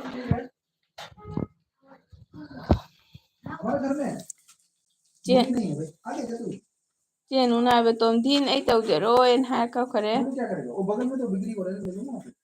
ꯍꯥꯏꯗꯤ ꯄ꯭ꯔꯦꯔꯅꯥꯅ ꯃꯩꯇꯩ ꯃꯌꯦꯛꯁꯦ ꯄꯥꯎ ꯍꯥꯏꯅ ꯍꯥꯏ ꯀꯥꯏꯅꯣ ꯅꯪ ꯃꯩꯇꯩ ꯃꯌꯦꯛꯇꯨꯕꯨ ꯑꯩ ꯀꯥꯎꯈ꯭ꯔꯦ ꯄ꯭ꯔꯦꯔꯅꯥ ꯆꯤꯆꯦꯁꯤꯡꯒꯤ ꯀꯥꯎꯈ꯭ꯔꯦ ꯄ꯭ꯔꯦꯔꯅꯥ ꯀꯥꯏ ꯆꯠꯂꯨꯏꯅꯣ ꯅꯪ ꯉꯁꯤ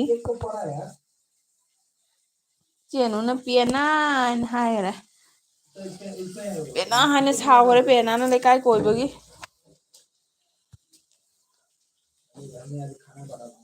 ꯆꯦ ꯃꯣꯃꯤꯇꯥꯅ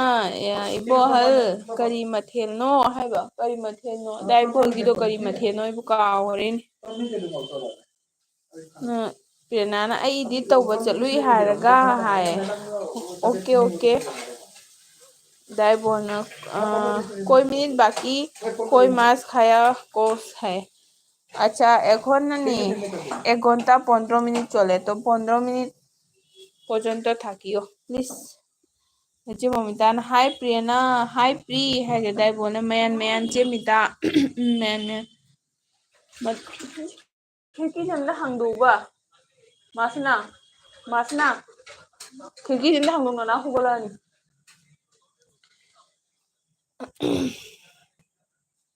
ꯄ꯭ꯔꯦꯔꯅꯥꯅ ꯂꯣꯏꯐꯥꯎ ꯂꯣꯏꯗ꯭ꯔꯤ ꯏꯗꯤꯠꯇꯣ ꯍꯥꯏꯌꯦ ꯑꯣꯀꯦ ꯄ꯭ꯔꯦꯔꯅꯥ ꯇꯧꯔꯣ ꯑꯗꯩꯗꯤ ꯆꯦꯅꯨꯅ ꯀꯣꯏꯆꯦꯟ ꯆꯦꯜꯂꯒ ꯂꯥꯛꯏꯅꯤ ꯍꯧꯖꯤꯛ ꯅꯀꯣꯛ ꯊꯨꯒꯥꯏꯒꯦ ꯄꯦꯅꯥꯅ ꯍꯥꯏꯔꯦ ꯑꯅꯨꯁꯤꯡꯍꯅ ꯑꯗꯩꯗꯤ ꯄ꯭ꯔꯦꯔꯅꯥꯅ ꯑꯁꯦ ꯆꯦ ꯃꯣꯃꯤ ꯑꯁꯦ ꯆꯦ ꯃꯣꯃꯤ ꯍꯥꯏꯅꯤꯅ ꯍꯥꯏꯕ ꯑꯗꯩꯗꯤ ꯗꯥꯏꯕꯣꯜꯅ ꯑꯥꯔꯖꯦ ꯁꯨꯟꯁꯦꯅꯤ ꯑꯗꯩꯗꯤ ꯑꯥꯔꯖꯦꯅ ꯆꯣꯁꯃꯥ ꯎꯞꯈꯔꯦ ꯑꯗꯩꯗꯤ ꯑꯥꯔꯖꯦꯅ ꯑꯣꯏ ꯑꯣꯏ ꯇꯝ ꯇꯝꯕ꯭ꯔꯣ ꯄ꯭ꯔꯦꯔꯅꯥꯅ ꯆꯦ ꯆꯨꯁ ꯑꯩ ꯃꯩꯇꯩ ꯃꯌꯦꯛꯁꯦ ꯄꯥꯎ ꯍꯥꯏꯕꯅꯤ ꯀꯥꯏꯅ ꯃꯩꯇꯩ ꯃꯌꯦꯛ ꯏꯁꯨ ꯏꯔꯛꯇꯅ ꯑꯗꯩꯗꯤ ꯑꯣ ꯍꯥꯎꯅꯤꯌꯦ ꯏꯕꯣꯍꯜ ꯍꯥꯏꯕ ꯑꯃꯈꯛꯇꯪ ꯄꯤꯀꯣ ꯃꯤꯆꯥ ꯑꯃꯈꯛꯇꯪ ꯄꯤꯌꯨ ꯅꯅꯥꯎꯗ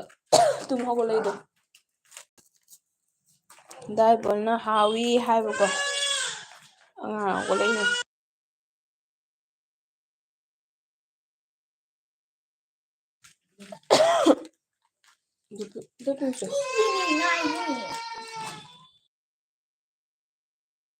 ꯀꯣꯃꯦꯟ ꯂꯩꯇ꯭ꯔꯦ ꯃꯌꯥꯝ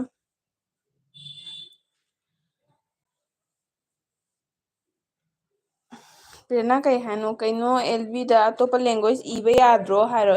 ꯄ꯭ꯔꯦꯔꯅꯥ ꯑꯇꯣꯞꯄ ꯂꯦꯡꯒ꯭ꯋꯦꯖ ꯏꯕ ꯌꯥꯏ ꯀꯔꯤꯗꯤ ꯏꯗꯨꯔꯤ ꯑꯗꯒꯤ ꯑꯥꯔꯖꯦꯅ ꯏꯆꯦ ꯃꯣꯃꯤꯇꯥ ꯍꯪꯒꯥꯝ ꯀꯥꯡꯁꯣꯏ ꯆꯥꯅꯤ ꯍꯥꯎꯅꯤ ꯑꯥꯔꯖꯦꯗꯤ ꯐꯖꯅ ꯆꯥꯔꯦ ꯍꯪꯒꯥꯝ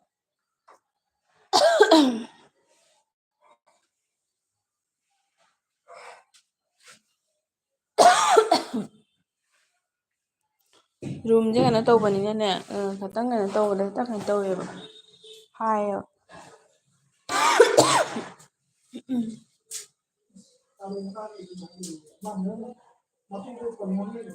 ꯀꯩꯅꯣ ꯂꯣꯏ ꯊꯥꯗꯣꯛꯂꯦꯅꯦ ꯑꯅꯨꯁꯤꯁ ꯑꯩ ꯊꯥꯗꯣꯛꯇꯦꯅꯦ ꯉꯥꯏꯈꯣ ꯑꯣ ꯑꯅꯨꯁꯤꯁꯀꯤ ꯑꯩꯒꯤ ꯇꯥꯁ ꯂꯥꯏꯗꯤ ꯌꯥꯎꯗꯦꯅꯦ ꯅꯣꯏꯕꯨ ꯇꯣꯁ ꯂꯥꯏꯠ ꯌꯥꯎꯗꯦ ꯍꯥꯏꯕ ꯑꯗꯩꯗꯤ ꯆꯦ ꯃꯣꯃꯤꯇꯥꯅ ꯑꯥꯔꯖꯦ ꯀꯩ ꯍꯤꯟꯖꯥꯡ ꯏꯕꯣꯍꯜꯅ ꯍꯥꯎꯏꯅ ꯍꯥꯏ ꯆꯦꯅꯨꯅ ꯄ꯭ꯔꯦꯔꯅꯥ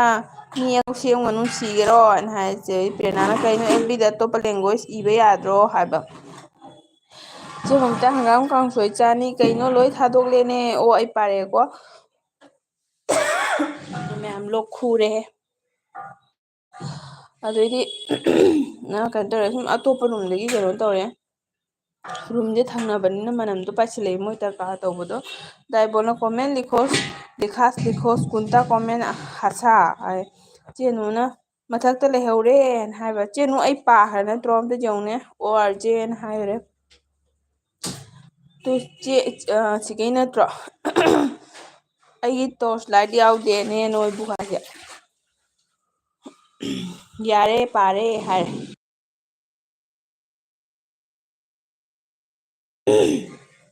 ꯐꯖꯅ ꯈꯨꯔꯦ ꯗꯥꯏꯕꯣꯜꯅ ꯀꯣꯃꯦꯟ ꯑꯝꯇ ꯉꯥꯏꯈꯣꯀꯣ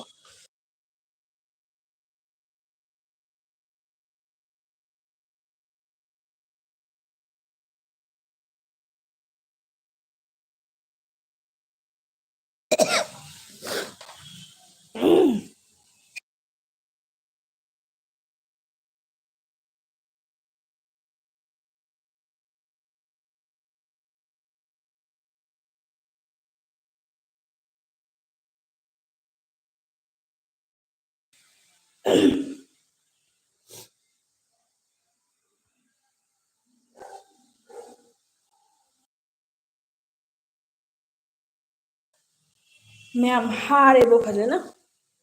ꯍꯥꯗꯅꯅꯦ ꯁꯣꯔ ꯍꯣꯟꯕ ꯉꯝꯗ꯭ꯔꯤꯕ ꯋꯥꯏꯅꯦ ꯁꯨꯃꯥꯏꯅ ꯇꯧꯕꯁꯦ ꯗꯥꯏꯕꯣꯜꯅ ꯀꯣꯃꯦꯟ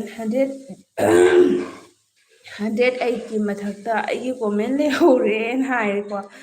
ꯑꯗꯩꯗꯤ ꯀꯅꯥ ꯀꯅꯥ ꯃꯩꯇꯩ ꯃꯌꯦꯛ ꯄꯥꯕ ꯍꯩꯕ ꯌꯥꯎꯒꯦ ꯍꯥꯏ ꯆꯦꯅꯨꯅ ꯌꯥꯔꯦ ꯄꯥꯔꯦ ꯑꯗꯩ ꯑꯅꯨꯁꯤꯡꯅ ꯑꯩꯈꯣꯏ ꯍꯩꯇꯦ ꯄꯦꯅꯥꯅ ꯍꯥꯏꯔꯒ ꯁꯥꯎꯔꯦ ꯄꯦꯔꯅꯥꯅ ꯑꯣ ꯍꯥꯏ ꯑꯗꯩꯗꯤ ꯑꯥꯔꯖꯦꯅ ꯏꯆꯦ ꯃꯣꯃꯤꯇꯥꯅ ꯍꯪꯒꯥꯝ ꯀꯥꯡꯁꯣꯏ ꯊꯣꯡꯕꯗꯣ ꯍꯥꯎꯅꯤ ꯑꯩꯁꯨ ꯑꯗꯨꯃꯥꯏꯅ ꯆꯥꯒꯦ ꯑꯁ ꯑꯗꯩ ꯏꯆꯦ ꯄ꯭ꯔꯦꯔꯅꯥꯅ ꯆꯥꯛ ꯑꯝꯇ ꯆꯥꯔꯨꯒꯦ ꯍꯦꯟꯖꯥꯡꯅ ꯍꯪꯒꯥꯝ ꯍꯥꯏ ꯄ꯭ꯔꯦꯔꯅꯥ ꯑꯗꯩ ꯆꯦ ꯑꯩ ꯍꯤꯟꯖꯥꯡꯗꯣ ꯄꯤꯟ ꯇꯧ ꯆꯦ ꯆꯨꯁ ꯄ꯭ꯔꯦꯔꯅꯥ ꯍꯧꯖꯤꯛꯁꯦ ꯄꯤꯟ ꯇꯧꯕ ꯍꯩꯇꯦꯅꯦ ꯁꯤꯁꯦ ꯄꯤꯟ ꯇꯧꯔꯕꯅꯤ ꯌꯦꯡꯉꯣꯗꯣ ꯆꯥꯛ ꯑꯝꯇ ꯆꯥꯔꯨꯒꯦ ꯍꯤꯟꯖꯥꯡ ꯍꯪꯒꯥꯝꯗꯣ ꯄꯤꯟ ꯇꯧꯔꯕꯅꯤ ꯑꯗꯩꯗꯤ ꯑꯥꯔꯖꯦ ꯑꯪꯀꯣꯝ ꯖꯣꯒꯥ ꯇꯧꯈꯔꯦ ꯄꯦꯔꯅꯥꯅ ꯆꯦ ꯇꯃꯤꯁꯀꯤ ꯅꯝꯕꯔ ꯂꯩꯕ꯭ꯔꯣ ꯂꯩꯇ꯭ꯔꯤ ꯄꯦꯔꯅꯥ ꯈꯔ ꯊꯤꯔꯛꯎ ꯆꯦꯅꯨꯅ ꯂꯥꯛꯄꯒ ꯆꯠꯂꯤ ꯄꯦꯔꯅꯥ ꯆꯥꯅꯨ ꯆꯥꯛꯀꯥꯏ ꯄꯦꯔꯅꯥ ꯆꯥꯅꯨ ꯆꯥꯛꯀ ꯆꯥꯅꯨ ꯍꯥꯏꯕꯀꯣ ꯂꯥꯛꯄꯒ ꯆꯠꯂꯦꯅ ꯗꯥꯏꯕꯣꯜꯅ ꯀꯅꯥꯏꯗ ꯆꯥꯔꯨꯗꯣꯏꯕ ꯄꯦꯔꯅꯥ ꯍꯥꯏ ꯆꯨꯝꯃꯦ ꯑꯗꯩꯗꯤ ꯇꯣꯝꯕ ꯂꯥꯛꯑꯦ ꯇꯣꯝꯕ ꯂꯥꯛꯑꯦ ꯍꯥꯏ ꯃꯌꯥꯝ ꯇꯣꯝꯕ ꯋꯦꯜꯀꯝ ꯂꯥꯛꯄꯤꯕꯒꯤ ꯊꯦꯡꯀ꯭ꯌꯨ ꯑꯗꯩ ꯂꯥꯏꯛ ꯇꯧꯁꯟꯕꯤꯌꯣ ꯑꯗꯩꯗꯤ ꯗꯥꯏꯕꯣꯍꯟꯅ ꯅꯦꯠ ꯂꯩꯇꯕ ꯃꯐꯝꯗ ꯆꯥꯔꯨꯗꯣꯏꯔꯣ ꯑꯥꯔꯖꯦꯅ ꯀꯩꯗꯧꯔꯤꯅꯣ ꯁꯤꯕꯣ ꯑꯥꯔꯖꯦ ꯀꯩꯗꯧꯔꯤꯅꯣ ꯔꯪꯒꯣꯂꯤ ꯁꯦꯝꯃꯤꯔ ꯀꯩꯅꯣꯝ ꯇꯧꯔꯦ ꯗꯥꯏꯕꯣꯜꯅ ꯀꯔꯤ ꯃꯅꯝꯅꯣꯅꯦꯅ ꯍꯥꯏꯕ ꯑꯣ ꯗꯥꯏꯕꯣꯜ ꯍꯤꯟꯖꯥꯡ ꯇꯔꯀꯥ ꯂꯒꯥꯏꯕꯩ ꯃꯅꯝꯅꯤ ꯑꯗꯨꯅ ꯃꯣꯏ ꯃꯈꯥꯗ ꯂꯩꯕ ꯀꯥꯡꯕꯨꯁꯦ ꯌꯥꯝ ꯀꯟꯕꯅ ꯃꯔꯣꯏ ꯇꯨꯖꯩꯕꯒꯤ ꯗꯥꯏꯕꯣꯜꯅ ꯍꯥꯔꯤꯗꯣꯅ ꯍꯥꯏꯕ ꯍꯤꯟꯖꯥꯡꯒꯤꯅꯤ ꯆꯦ ꯃꯣꯃꯤꯇꯥꯅ ꯑꯣꯟꯅ ꯍꯥꯏ ꯑꯗꯩꯗꯤ ꯇꯥꯇꯣꯝꯕꯅ ꯍꯥꯏ ꯏꯕꯣꯍꯜ ꯍꯥꯏꯅ ꯍꯥꯏꯔꯦ ꯆꯦꯅꯨꯅ ꯇꯥꯇꯣꯝꯕ ꯍꯥꯏꯔꯒ ꯖꯣꯏ ꯇꯧꯔꯦ ꯆꯦ ꯃꯣꯃꯤꯇꯥꯅ ꯍꯣꯏ ꯑꯥꯔꯖꯦ ꯌꯥꯝꯅ ꯍꯥꯎꯕꯅꯤ ꯗꯥꯏꯕꯣꯜꯅ ꯃꯀꯣꯛꯀ ꯉꯥꯎꯅ ꯂꯩꯈꯠꯈꯔꯦ ꯇꯥꯇꯣꯝꯕꯅ ꯑꯅꯨ ꯊꯦꯡꯁ ꯍꯥꯏꯈꯔꯦ ꯗꯥꯏꯕꯣꯜꯅ ꯇꯣꯝꯕ ꯅꯨꯡꯉꯥꯏꯔꯤꯕꯣ ꯑꯗꯩꯗꯤ ꯆꯦꯅꯨꯅ ꯇꯧꯅꯨꯅꯦ ꯋꯥꯆ ꯇꯥꯏꯝ ꯂꯥꯛꯂꯣꯏꯁꯨ ꯃꯣꯅꯣ ꯑꯣꯏꯗꯕ ꯅꯪ ꯆꯦꯅꯨ ꯀꯔꯤ ꯇꯧꯅꯣ ꯍꯥꯏꯅꯣ ꯂꯥꯏꯚ ꯊꯥꯅꯣ ꯍꯥꯏꯔꯣ ꯄꯦꯔꯅꯥꯅ ꯆꯦ ꯇꯃꯤꯁꯀꯤ ꯅꯝꯕꯔ ꯂꯩꯕ꯭ꯔꯣ ꯍꯥꯏꯕ ꯑꯗꯒꯤ ꯆꯦꯅꯨꯅ ꯂꯧꯊꯣꯛꯎꯅꯤ ꯄꯦꯝꯃ ꯍꯣꯏ ꯃ ꯂꯧꯊꯣꯛꯑꯦ ꯄꯦꯔꯅꯥꯁꯤꯅ ꯑꯩꯉꯣꯟꯗ ꯀꯥꯔꯟ ꯇꯨꯔꯟꯗꯅꯤ ꯇꯧꯍꯜꯂꯤꯁꯦ ꯄꯦꯔꯅꯥ ꯆꯦ ꯇꯃꯤꯁ ꯑꯗꯩꯗꯤ ꯑꯅꯨꯁꯤꯡꯍꯅ ꯂꯧꯊꯣꯛꯎꯅꯦ ꯄꯦꯝꯃ ꯍꯥꯏꯀꯣ ꯇꯥꯇꯣꯝꯕꯅ ꯅꯨꯡꯉꯥꯏꯖꯔꯤ ꯏꯕꯣꯍꯜ ꯇꯥꯇꯣꯝꯕ ꯀꯔꯤ ꯍꯤꯟꯖꯥꯡ ꯆꯥꯕꯤꯔꯛꯀꯦ ꯇꯥꯇꯣꯝꯕꯅ ꯍꯥꯏꯀꯣ ꯆꯦꯅꯨꯅ ꯄꯦꯔꯅꯥ ꯅꯨꯡꯊꯪꯁꯦ ꯇꯃꯤꯁꯀꯤ ꯅꯝꯕꯔꯅꯤ ꯌꯥꯏ ꯇꯥꯇꯣꯝꯕꯅ ꯄꯦꯔꯅꯥ ꯀꯧꯗꯦꯀꯣ ꯍꯥꯏꯅ ꯗꯥꯏꯕꯣꯜꯅ ꯑꯩ ꯗꯣꯅꯦꯁꯟ ꯇꯧꯔꯨꯒꯦ ꯃꯌꯥꯝ ꯃꯤꯅꯤꯠ 3 ꯃꯨꯛꯇ ꯉꯥꯏꯔꯦꯀꯣ ꯃꯤꯅꯤꯠ 3 ꯃꯨꯛꯇ ꯉꯥꯏꯔꯦ ꯁꯤ ꯂꯣꯏꯁꯤꯟꯅꯤꯡꯕꯅ ꯂꯣꯏꯔꯦ ꯃꯤꯅꯤꯠ 3 ꯁꯤꯇꯪ ꯋꯥꯔꯁꯨ ꯋꯥꯅ ꯉꯥꯏꯕꯤꯔꯣ ꯀꯣꯃꯦꯟ ꯏꯕꯤꯔꯣ ꯆꯦꯅꯨ ꯀꯩ ꯉꯥ ꯆꯥꯅꯤ ꯍꯥꯏꯔꯣ ꯐꯖꯅ ꯍꯥꯏꯌꯦ ꯍꯧꯖꯤꯛꯀꯤꯗꯣ ꯅꯍꯥꯟ ꯅꯣꯡꯃꯁꯨ ꯁꯨꯃꯥꯏꯅ ꯍꯥꯏꯌꯦꯕꯀꯣ ꯑꯗꯣ ꯃꯤ ꯀꯅꯥꯝ ꯂꯩꯇꯕꯅꯦ ꯑꯩꯅ ꯍꯥꯏꯕꯗꯣ ꯏꯆꯥ ꯅꯤꯄꯥ ꯈꯪꯄꯣꯠꯇꯦ ꯃꯥ ꯑꯩ ꯍꯥꯏ ꯀꯥꯏꯅ ꯑꯗꯨꯗꯤ ꯆꯦꯅꯨꯅ ꯕꯣꯍꯜ ꯀꯗꯣꯟꯗ ꯗꯣꯅꯦꯁꯟ ꯍꯥꯏꯅ ꯍꯥꯏꯔꯦ ꯗꯥꯕꯣꯜꯅ ꯌꯥꯝ ꯀꯨꯏ ꯌꯥꯎꯕꯤꯔꯦ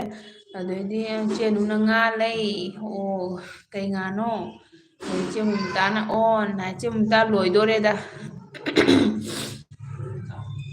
ꯇꯥꯇꯣꯝꯕꯅ ꯉꯥꯏꯒꯦ ꯑꯆꯥꯄꯣꯠ ꯌꯦꯟꯅꯔꯛꯑꯣ ꯍꯥꯏꯔꯦ ꯇꯥꯇꯣꯝꯕꯗ ꯑꯆꯥꯄꯣꯠ ꯌꯦꯟꯅꯔꯛꯑꯣ ꯍꯥꯏ ꯆꯦ ꯃꯣꯃꯤꯇꯥꯅ ꯏꯇꯥ ꯍꯥꯏ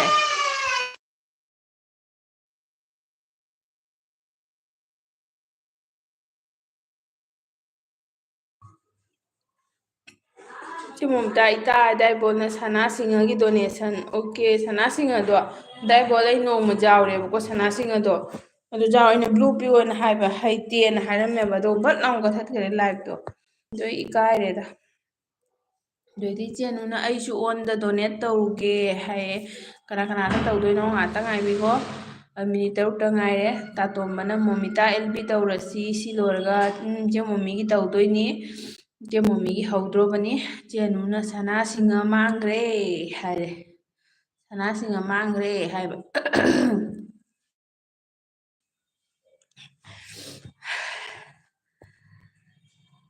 ꯃꯌꯥꯝ ꯂꯥꯏꯛ ꯇꯧꯁꯟꯕꯤꯌꯣ ꯂꯥꯏꯛ ꯇꯧꯕꯤꯗꯕ ꯌꯥꯎꯔꯗꯤ ꯂꯥꯏꯛ ꯇꯧꯕꯤꯌꯣ ꯂꯥꯏꯛ ꯈꯤꯇꯪ ꯇꯧꯕꯤꯌꯣ ꯆꯦ ꯃꯣꯃꯤꯇꯥꯅ ꯍꯣꯏ ꯇꯥꯇꯣꯝꯕ ꯄꯨꯡ 9ꯗ ꯍꯧꯅꯤ ꯍꯥꯏꯕ ꯆꯦ ꯃꯣꯃꯤꯇꯥ ꯑꯩ ꯀꯩꯅꯣꯝ ꯍꯥꯏꯒꯦꯅꯦ ꯑꯩꯒꯤꯅꯦ ꯅꯍꯥꯟ ꯑꯦꯜꯕꯤ ꯑꯃ ꯊꯥꯕꯗꯣ ꯑꯩꯅ ꯀꯦꯝꯗꯩ ꯊꯥꯕꯗꯣ ꯑꯗꯨꯕꯨꯗꯤ ꯀꯣꯄꯤꯔꯥꯏꯠ ꯂꯥꯛꯑꯦꯀꯣ ꯑꯥꯗ ꯏꯁꯩ ꯁꯛꯄ ꯀꯩꯀꯥ ꯇꯥꯗꯅ ꯑꯗꯨ ꯂꯣꯏꯔꯒ ꯑꯗꯨꯏ ꯅꯨꯃꯤꯠꯇꯁꯨꯅꯦ ꯚꯤꯗꯤꯑꯣ ꯑꯃ ꯊꯥꯡꯒꯠꯄꯗꯣ ꯑꯗꯨ ꯊꯥꯡꯒꯠꯅ ꯋꯥꯆ ꯇꯥꯏꯝꯁꯨ ꯀꯛꯈ꯭ꯔꯦꯅꯦ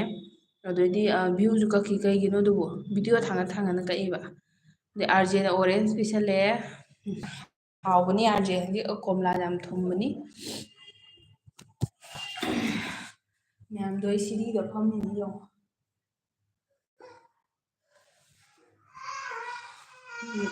ꯑꯩ ꯄꯨꯡ 1:30 ꯐꯥꯕꯒ ꯀꯛꯑꯒꯦꯀꯣ ꯐꯥꯗꯣꯔꯦ ꯃꯤꯅꯤꯠ 5 ꯃꯨꯛꯇ ꯉꯥꯏꯔꯦ ꯑꯥꯔꯖꯦ ꯆꯥꯛ ꯆꯥꯊꯣꯛꯑꯣ ꯆꯦ ꯃꯣꯃꯤ ꯍꯣꯏꯒꯤꯗ ꯂꯩꯔꯝꯃꯣ ꯉꯥꯛꯇꯪ ꯄꯣꯊꯥꯗꯅ ꯑꯅꯨꯁꯤꯡꯍꯅ ꯑꯥꯔꯖꯦ ꯐꯖ ꯎꯏ ꯂꯩꯔꯝꯃꯤ ꯑꯗꯨꯒ ꯂꯥꯎꯔꯛꯄꯗ ꯍꯧꯒꯠꯂꯛꯏꯅꯤ ꯍꯥꯏ ꯑꯣ ꯑꯗꯩ ꯇꯥꯇꯣꯝꯕꯅ ꯑꯩꯈꯣꯏ ꯃꯌꯥꯝ ꯁꯞꯄꯣꯔꯠ ꯇꯧꯅꯁꯦ ꯇꯥꯇꯣꯝꯕ ꯑꯩꯒꯤ ꯚꯤꯗꯤꯑꯣꯗꯁꯨ ꯁꯞꯄꯣꯔꯠ ꯇꯧꯕꯤꯔꯛꯑꯣ ꯇꯥꯇꯣꯝꯕ ꯑꯃꯐꯥꯎ ꯂꯥꯛꯇꯦꯀꯣ ꯚꯤꯗꯤꯑꯣꯗ ꯗꯥꯏꯕꯣꯟꯅ ꯑꯥꯔꯖꯦ ꯑꯩꯒꯤꯗꯤ ꯀꯣꯝꯂꯥ ꯑꯁꯪꯕ ꯑꯣꯏꯅ ꯄꯤꯔꯣ ꯍꯥꯏ ꯀꯣꯝꯂꯥ ꯑꯁꯪꯕ ꯑꯣꯏꯅ ꯄꯤꯔꯣ ꯍꯥꯏ ꯑꯗꯨꯗꯤ ꯐꯪꯉꯔꯣꯏ ꯈꯨꯜꯂꯛꯇ ꯆꯠꯇꯥꯕ ꯑꯗꯩꯗꯤ ꯆꯦꯅꯨꯅ ꯑꯥꯔꯖꯦ ꯍꯥꯎꯅꯤꯍꯦꯅ ꯍꯥꯏꯕ ꯍꯥꯎꯕꯅꯤ ꯑꯗꯩꯗꯤ ꯆꯦ ꯃꯣꯃꯤꯇꯥꯅ ꯇꯧꯕꯅꯤ ꯃꯔꯛ ꯃꯔꯛꯇ ꯍꯥꯏꯕ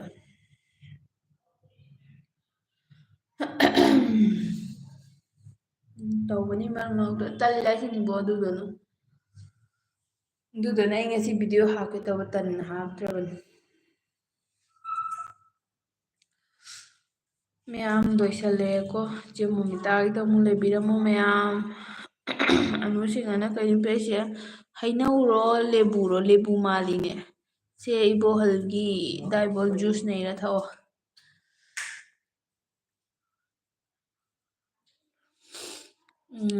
ꯇꯥꯇꯣꯝꯕꯅ ꯍꯥꯏꯕ ꯑꯩ ꯏꯀꯥꯏꯀꯣ ꯍꯥꯏꯔꯣ ꯑꯥꯏꯗꯤꯗꯣ ꯏꯅꯥꯎꯕ ꯊꯣꯛꯆꯣꯝꯅꯤ ꯍꯥꯏꯕ ꯏꯅꯥꯎꯕ ꯊꯣꯛꯆꯣꯝꯗꯒꯤꯁꯨ ꯂꯥꯛꯇꯦ ꯀꯣꯃꯦꯟ ꯂꯥꯛꯇꯦ ꯚꯤꯗꯤꯑꯣꯗ ꯂꯥꯛꯇꯦ ꯑꯗꯩꯗꯤ ꯑꯥꯔꯖꯦꯅ ꯇꯝꯇꯝꯕ꯭ꯔꯣꯒꯤ ꯄꯤꯔꯛꯀꯦ ꯑꯁ ꯇꯝꯇꯝꯕ꯭ꯔꯣꯒꯤ ꯗꯥꯏꯕꯣꯜꯅ ꯍꯟꯅ ꯄꯤꯔꯣ ꯆꯦꯅꯨ ꯍꯩꯅꯧ ꯑꯁꯪ ꯄꯤꯔꯣ ꯆꯦꯅꯨ ꯍꯥꯏꯔꯦ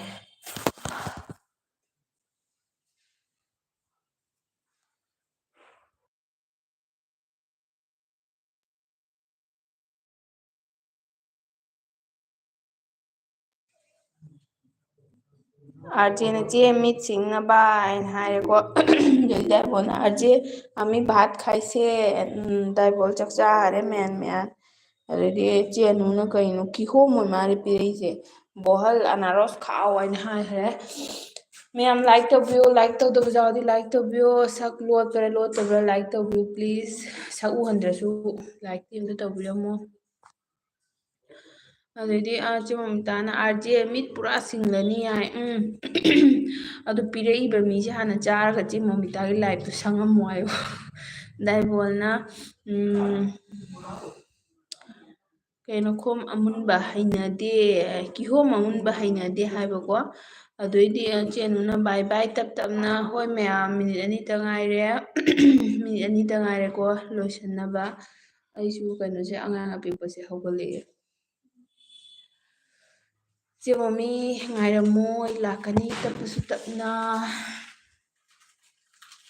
ꯃꯌꯥꯝ ꯂꯣꯏꯁꯤꯜꯂꯛꯑꯦ ꯂꯥꯏꯛ ꯇꯧꯗꯕ ꯌꯥꯎꯔꯗꯤ ꯂꯥꯏꯛ ꯇꯧꯁꯟꯕꯤꯌꯣ ꯆꯦꯅꯨ ꯑꯩꯒꯤ ꯃꯤꯁꯤꯕꯨ 14 ꯂꯩꯁꯦ ꯑꯩꯉꯣꯟꯗ ꯎꯔꯤꯁꯦ ꯆꯨꯝꯕ꯭ꯔꯣ ꯑꯥꯔꯖꯦꯅ ꯍꯣꯏ ꯕꯥꯏ ꯕꯥꯏ ꯇꯧꯔꯒꯦ ꯃꯌꯥꯝ ꯄꯨꯝꯅꯃꯛ ꯌꯥꯝꯅ ꯄꯨꯛꯆꯦꯜ ꯁꯦꯡꯅ ꯂꯩꯕꯤꯔꯝꯃꯤꯀꯣ ꯗꯥꯏꯕꯣꯜꯁꯨ ꯑꯥꯔꯖꯦꯅ ꯈꯥꯝꯃꯒ ꯊꯅꯝꯃꯤ ꯑꯩꯅ ꯑꯥꯗ ꯑꯃꯦꯔꯤꯀꯥꯗ ꯆꯠꯂꯨꯕꯗ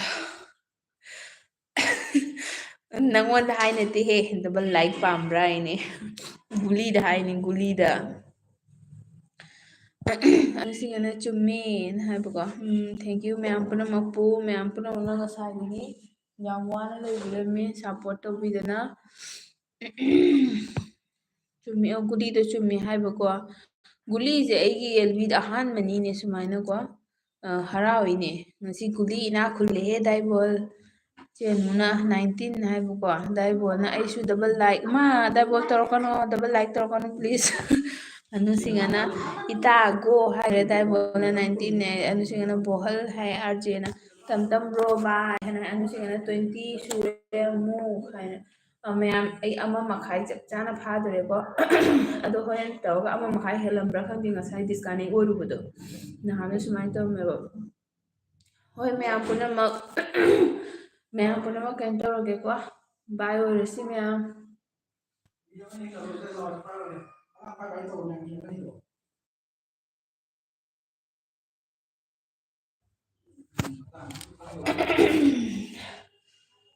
ꯃꯌꯥꯝ ꯕꯥꯏ ꯍꯥꯏꯕꯤꯔꯣ ꯕꯥꯏ ꯑꯣꯏꯅꯔꯁꯤ ꯃꯌꯥꯝ ꯄꯨꯝꯅꯃꯛꯄꯨ ꯊꯦꯡꯀ꯭ꯌꯨ ꯉꯁꯥꯏꯗꯒꯤ ꯀꯨꯏꯅ ꯁꯞꯄꯣꯔꯠ ꯇꯧꯕꯤꯔꯝꯕꯩꯗꯃꯛꯇ ꯂꯥꯛꯑꯣꯅ ꯃꯃꯥ ꯃꯅꯥꯛꯇ ꯂꯥꯛꯑꯣ ꯂꯥꯛꯅꯤꯡꯗ꯭ꯔꯕꯣ ꯗꯥꯏꯕꯣꯜ ꯕꯥꯏ ꯕꯥꯏ ꯕꯥꯏ ꯆꯦ ꯃꯣꯃꯤꯇꯥ ꯕꯥꯏ ꯗꯥꯏꯕꯣꯍꯜ ꯑꯥꯔꯖꯦ ꯊꯦꯡꯀ꯭ꯌꯨ ꯉꯁꯥꯏꯗꯒꯤ ꯌꯥꯝ ꯀꯨꯏꯅ ꯁꯞꯄꯣꯔꯠ ꯇꯧꯕꯤꯔꯦꯀꯣ ꯇꯠꯈ꯭ꯔꯁꯨ ꯁꯞꯄꯣꯔꯠ ꯇꯧꯕꯤꯔꯝꯃꯦ ꯊꯦꯡꯀ꯭ꯌꯨ ꯑꯗꯨꯒꯤꯗꯃꯛꯇ ꯑꯩ ꯀꯛꯑꯒꯦꯀꯣ ꯃꯌꯥꯝ ꯕꯥꯏ ꯃꯌꯥꯝ ꯄꯨꯝꯅꯃꯛ ꯀꯛꯑꯦ ꯑꯩ ꯑꯩ ꯀꯛꯑꯦ ꯀꯣ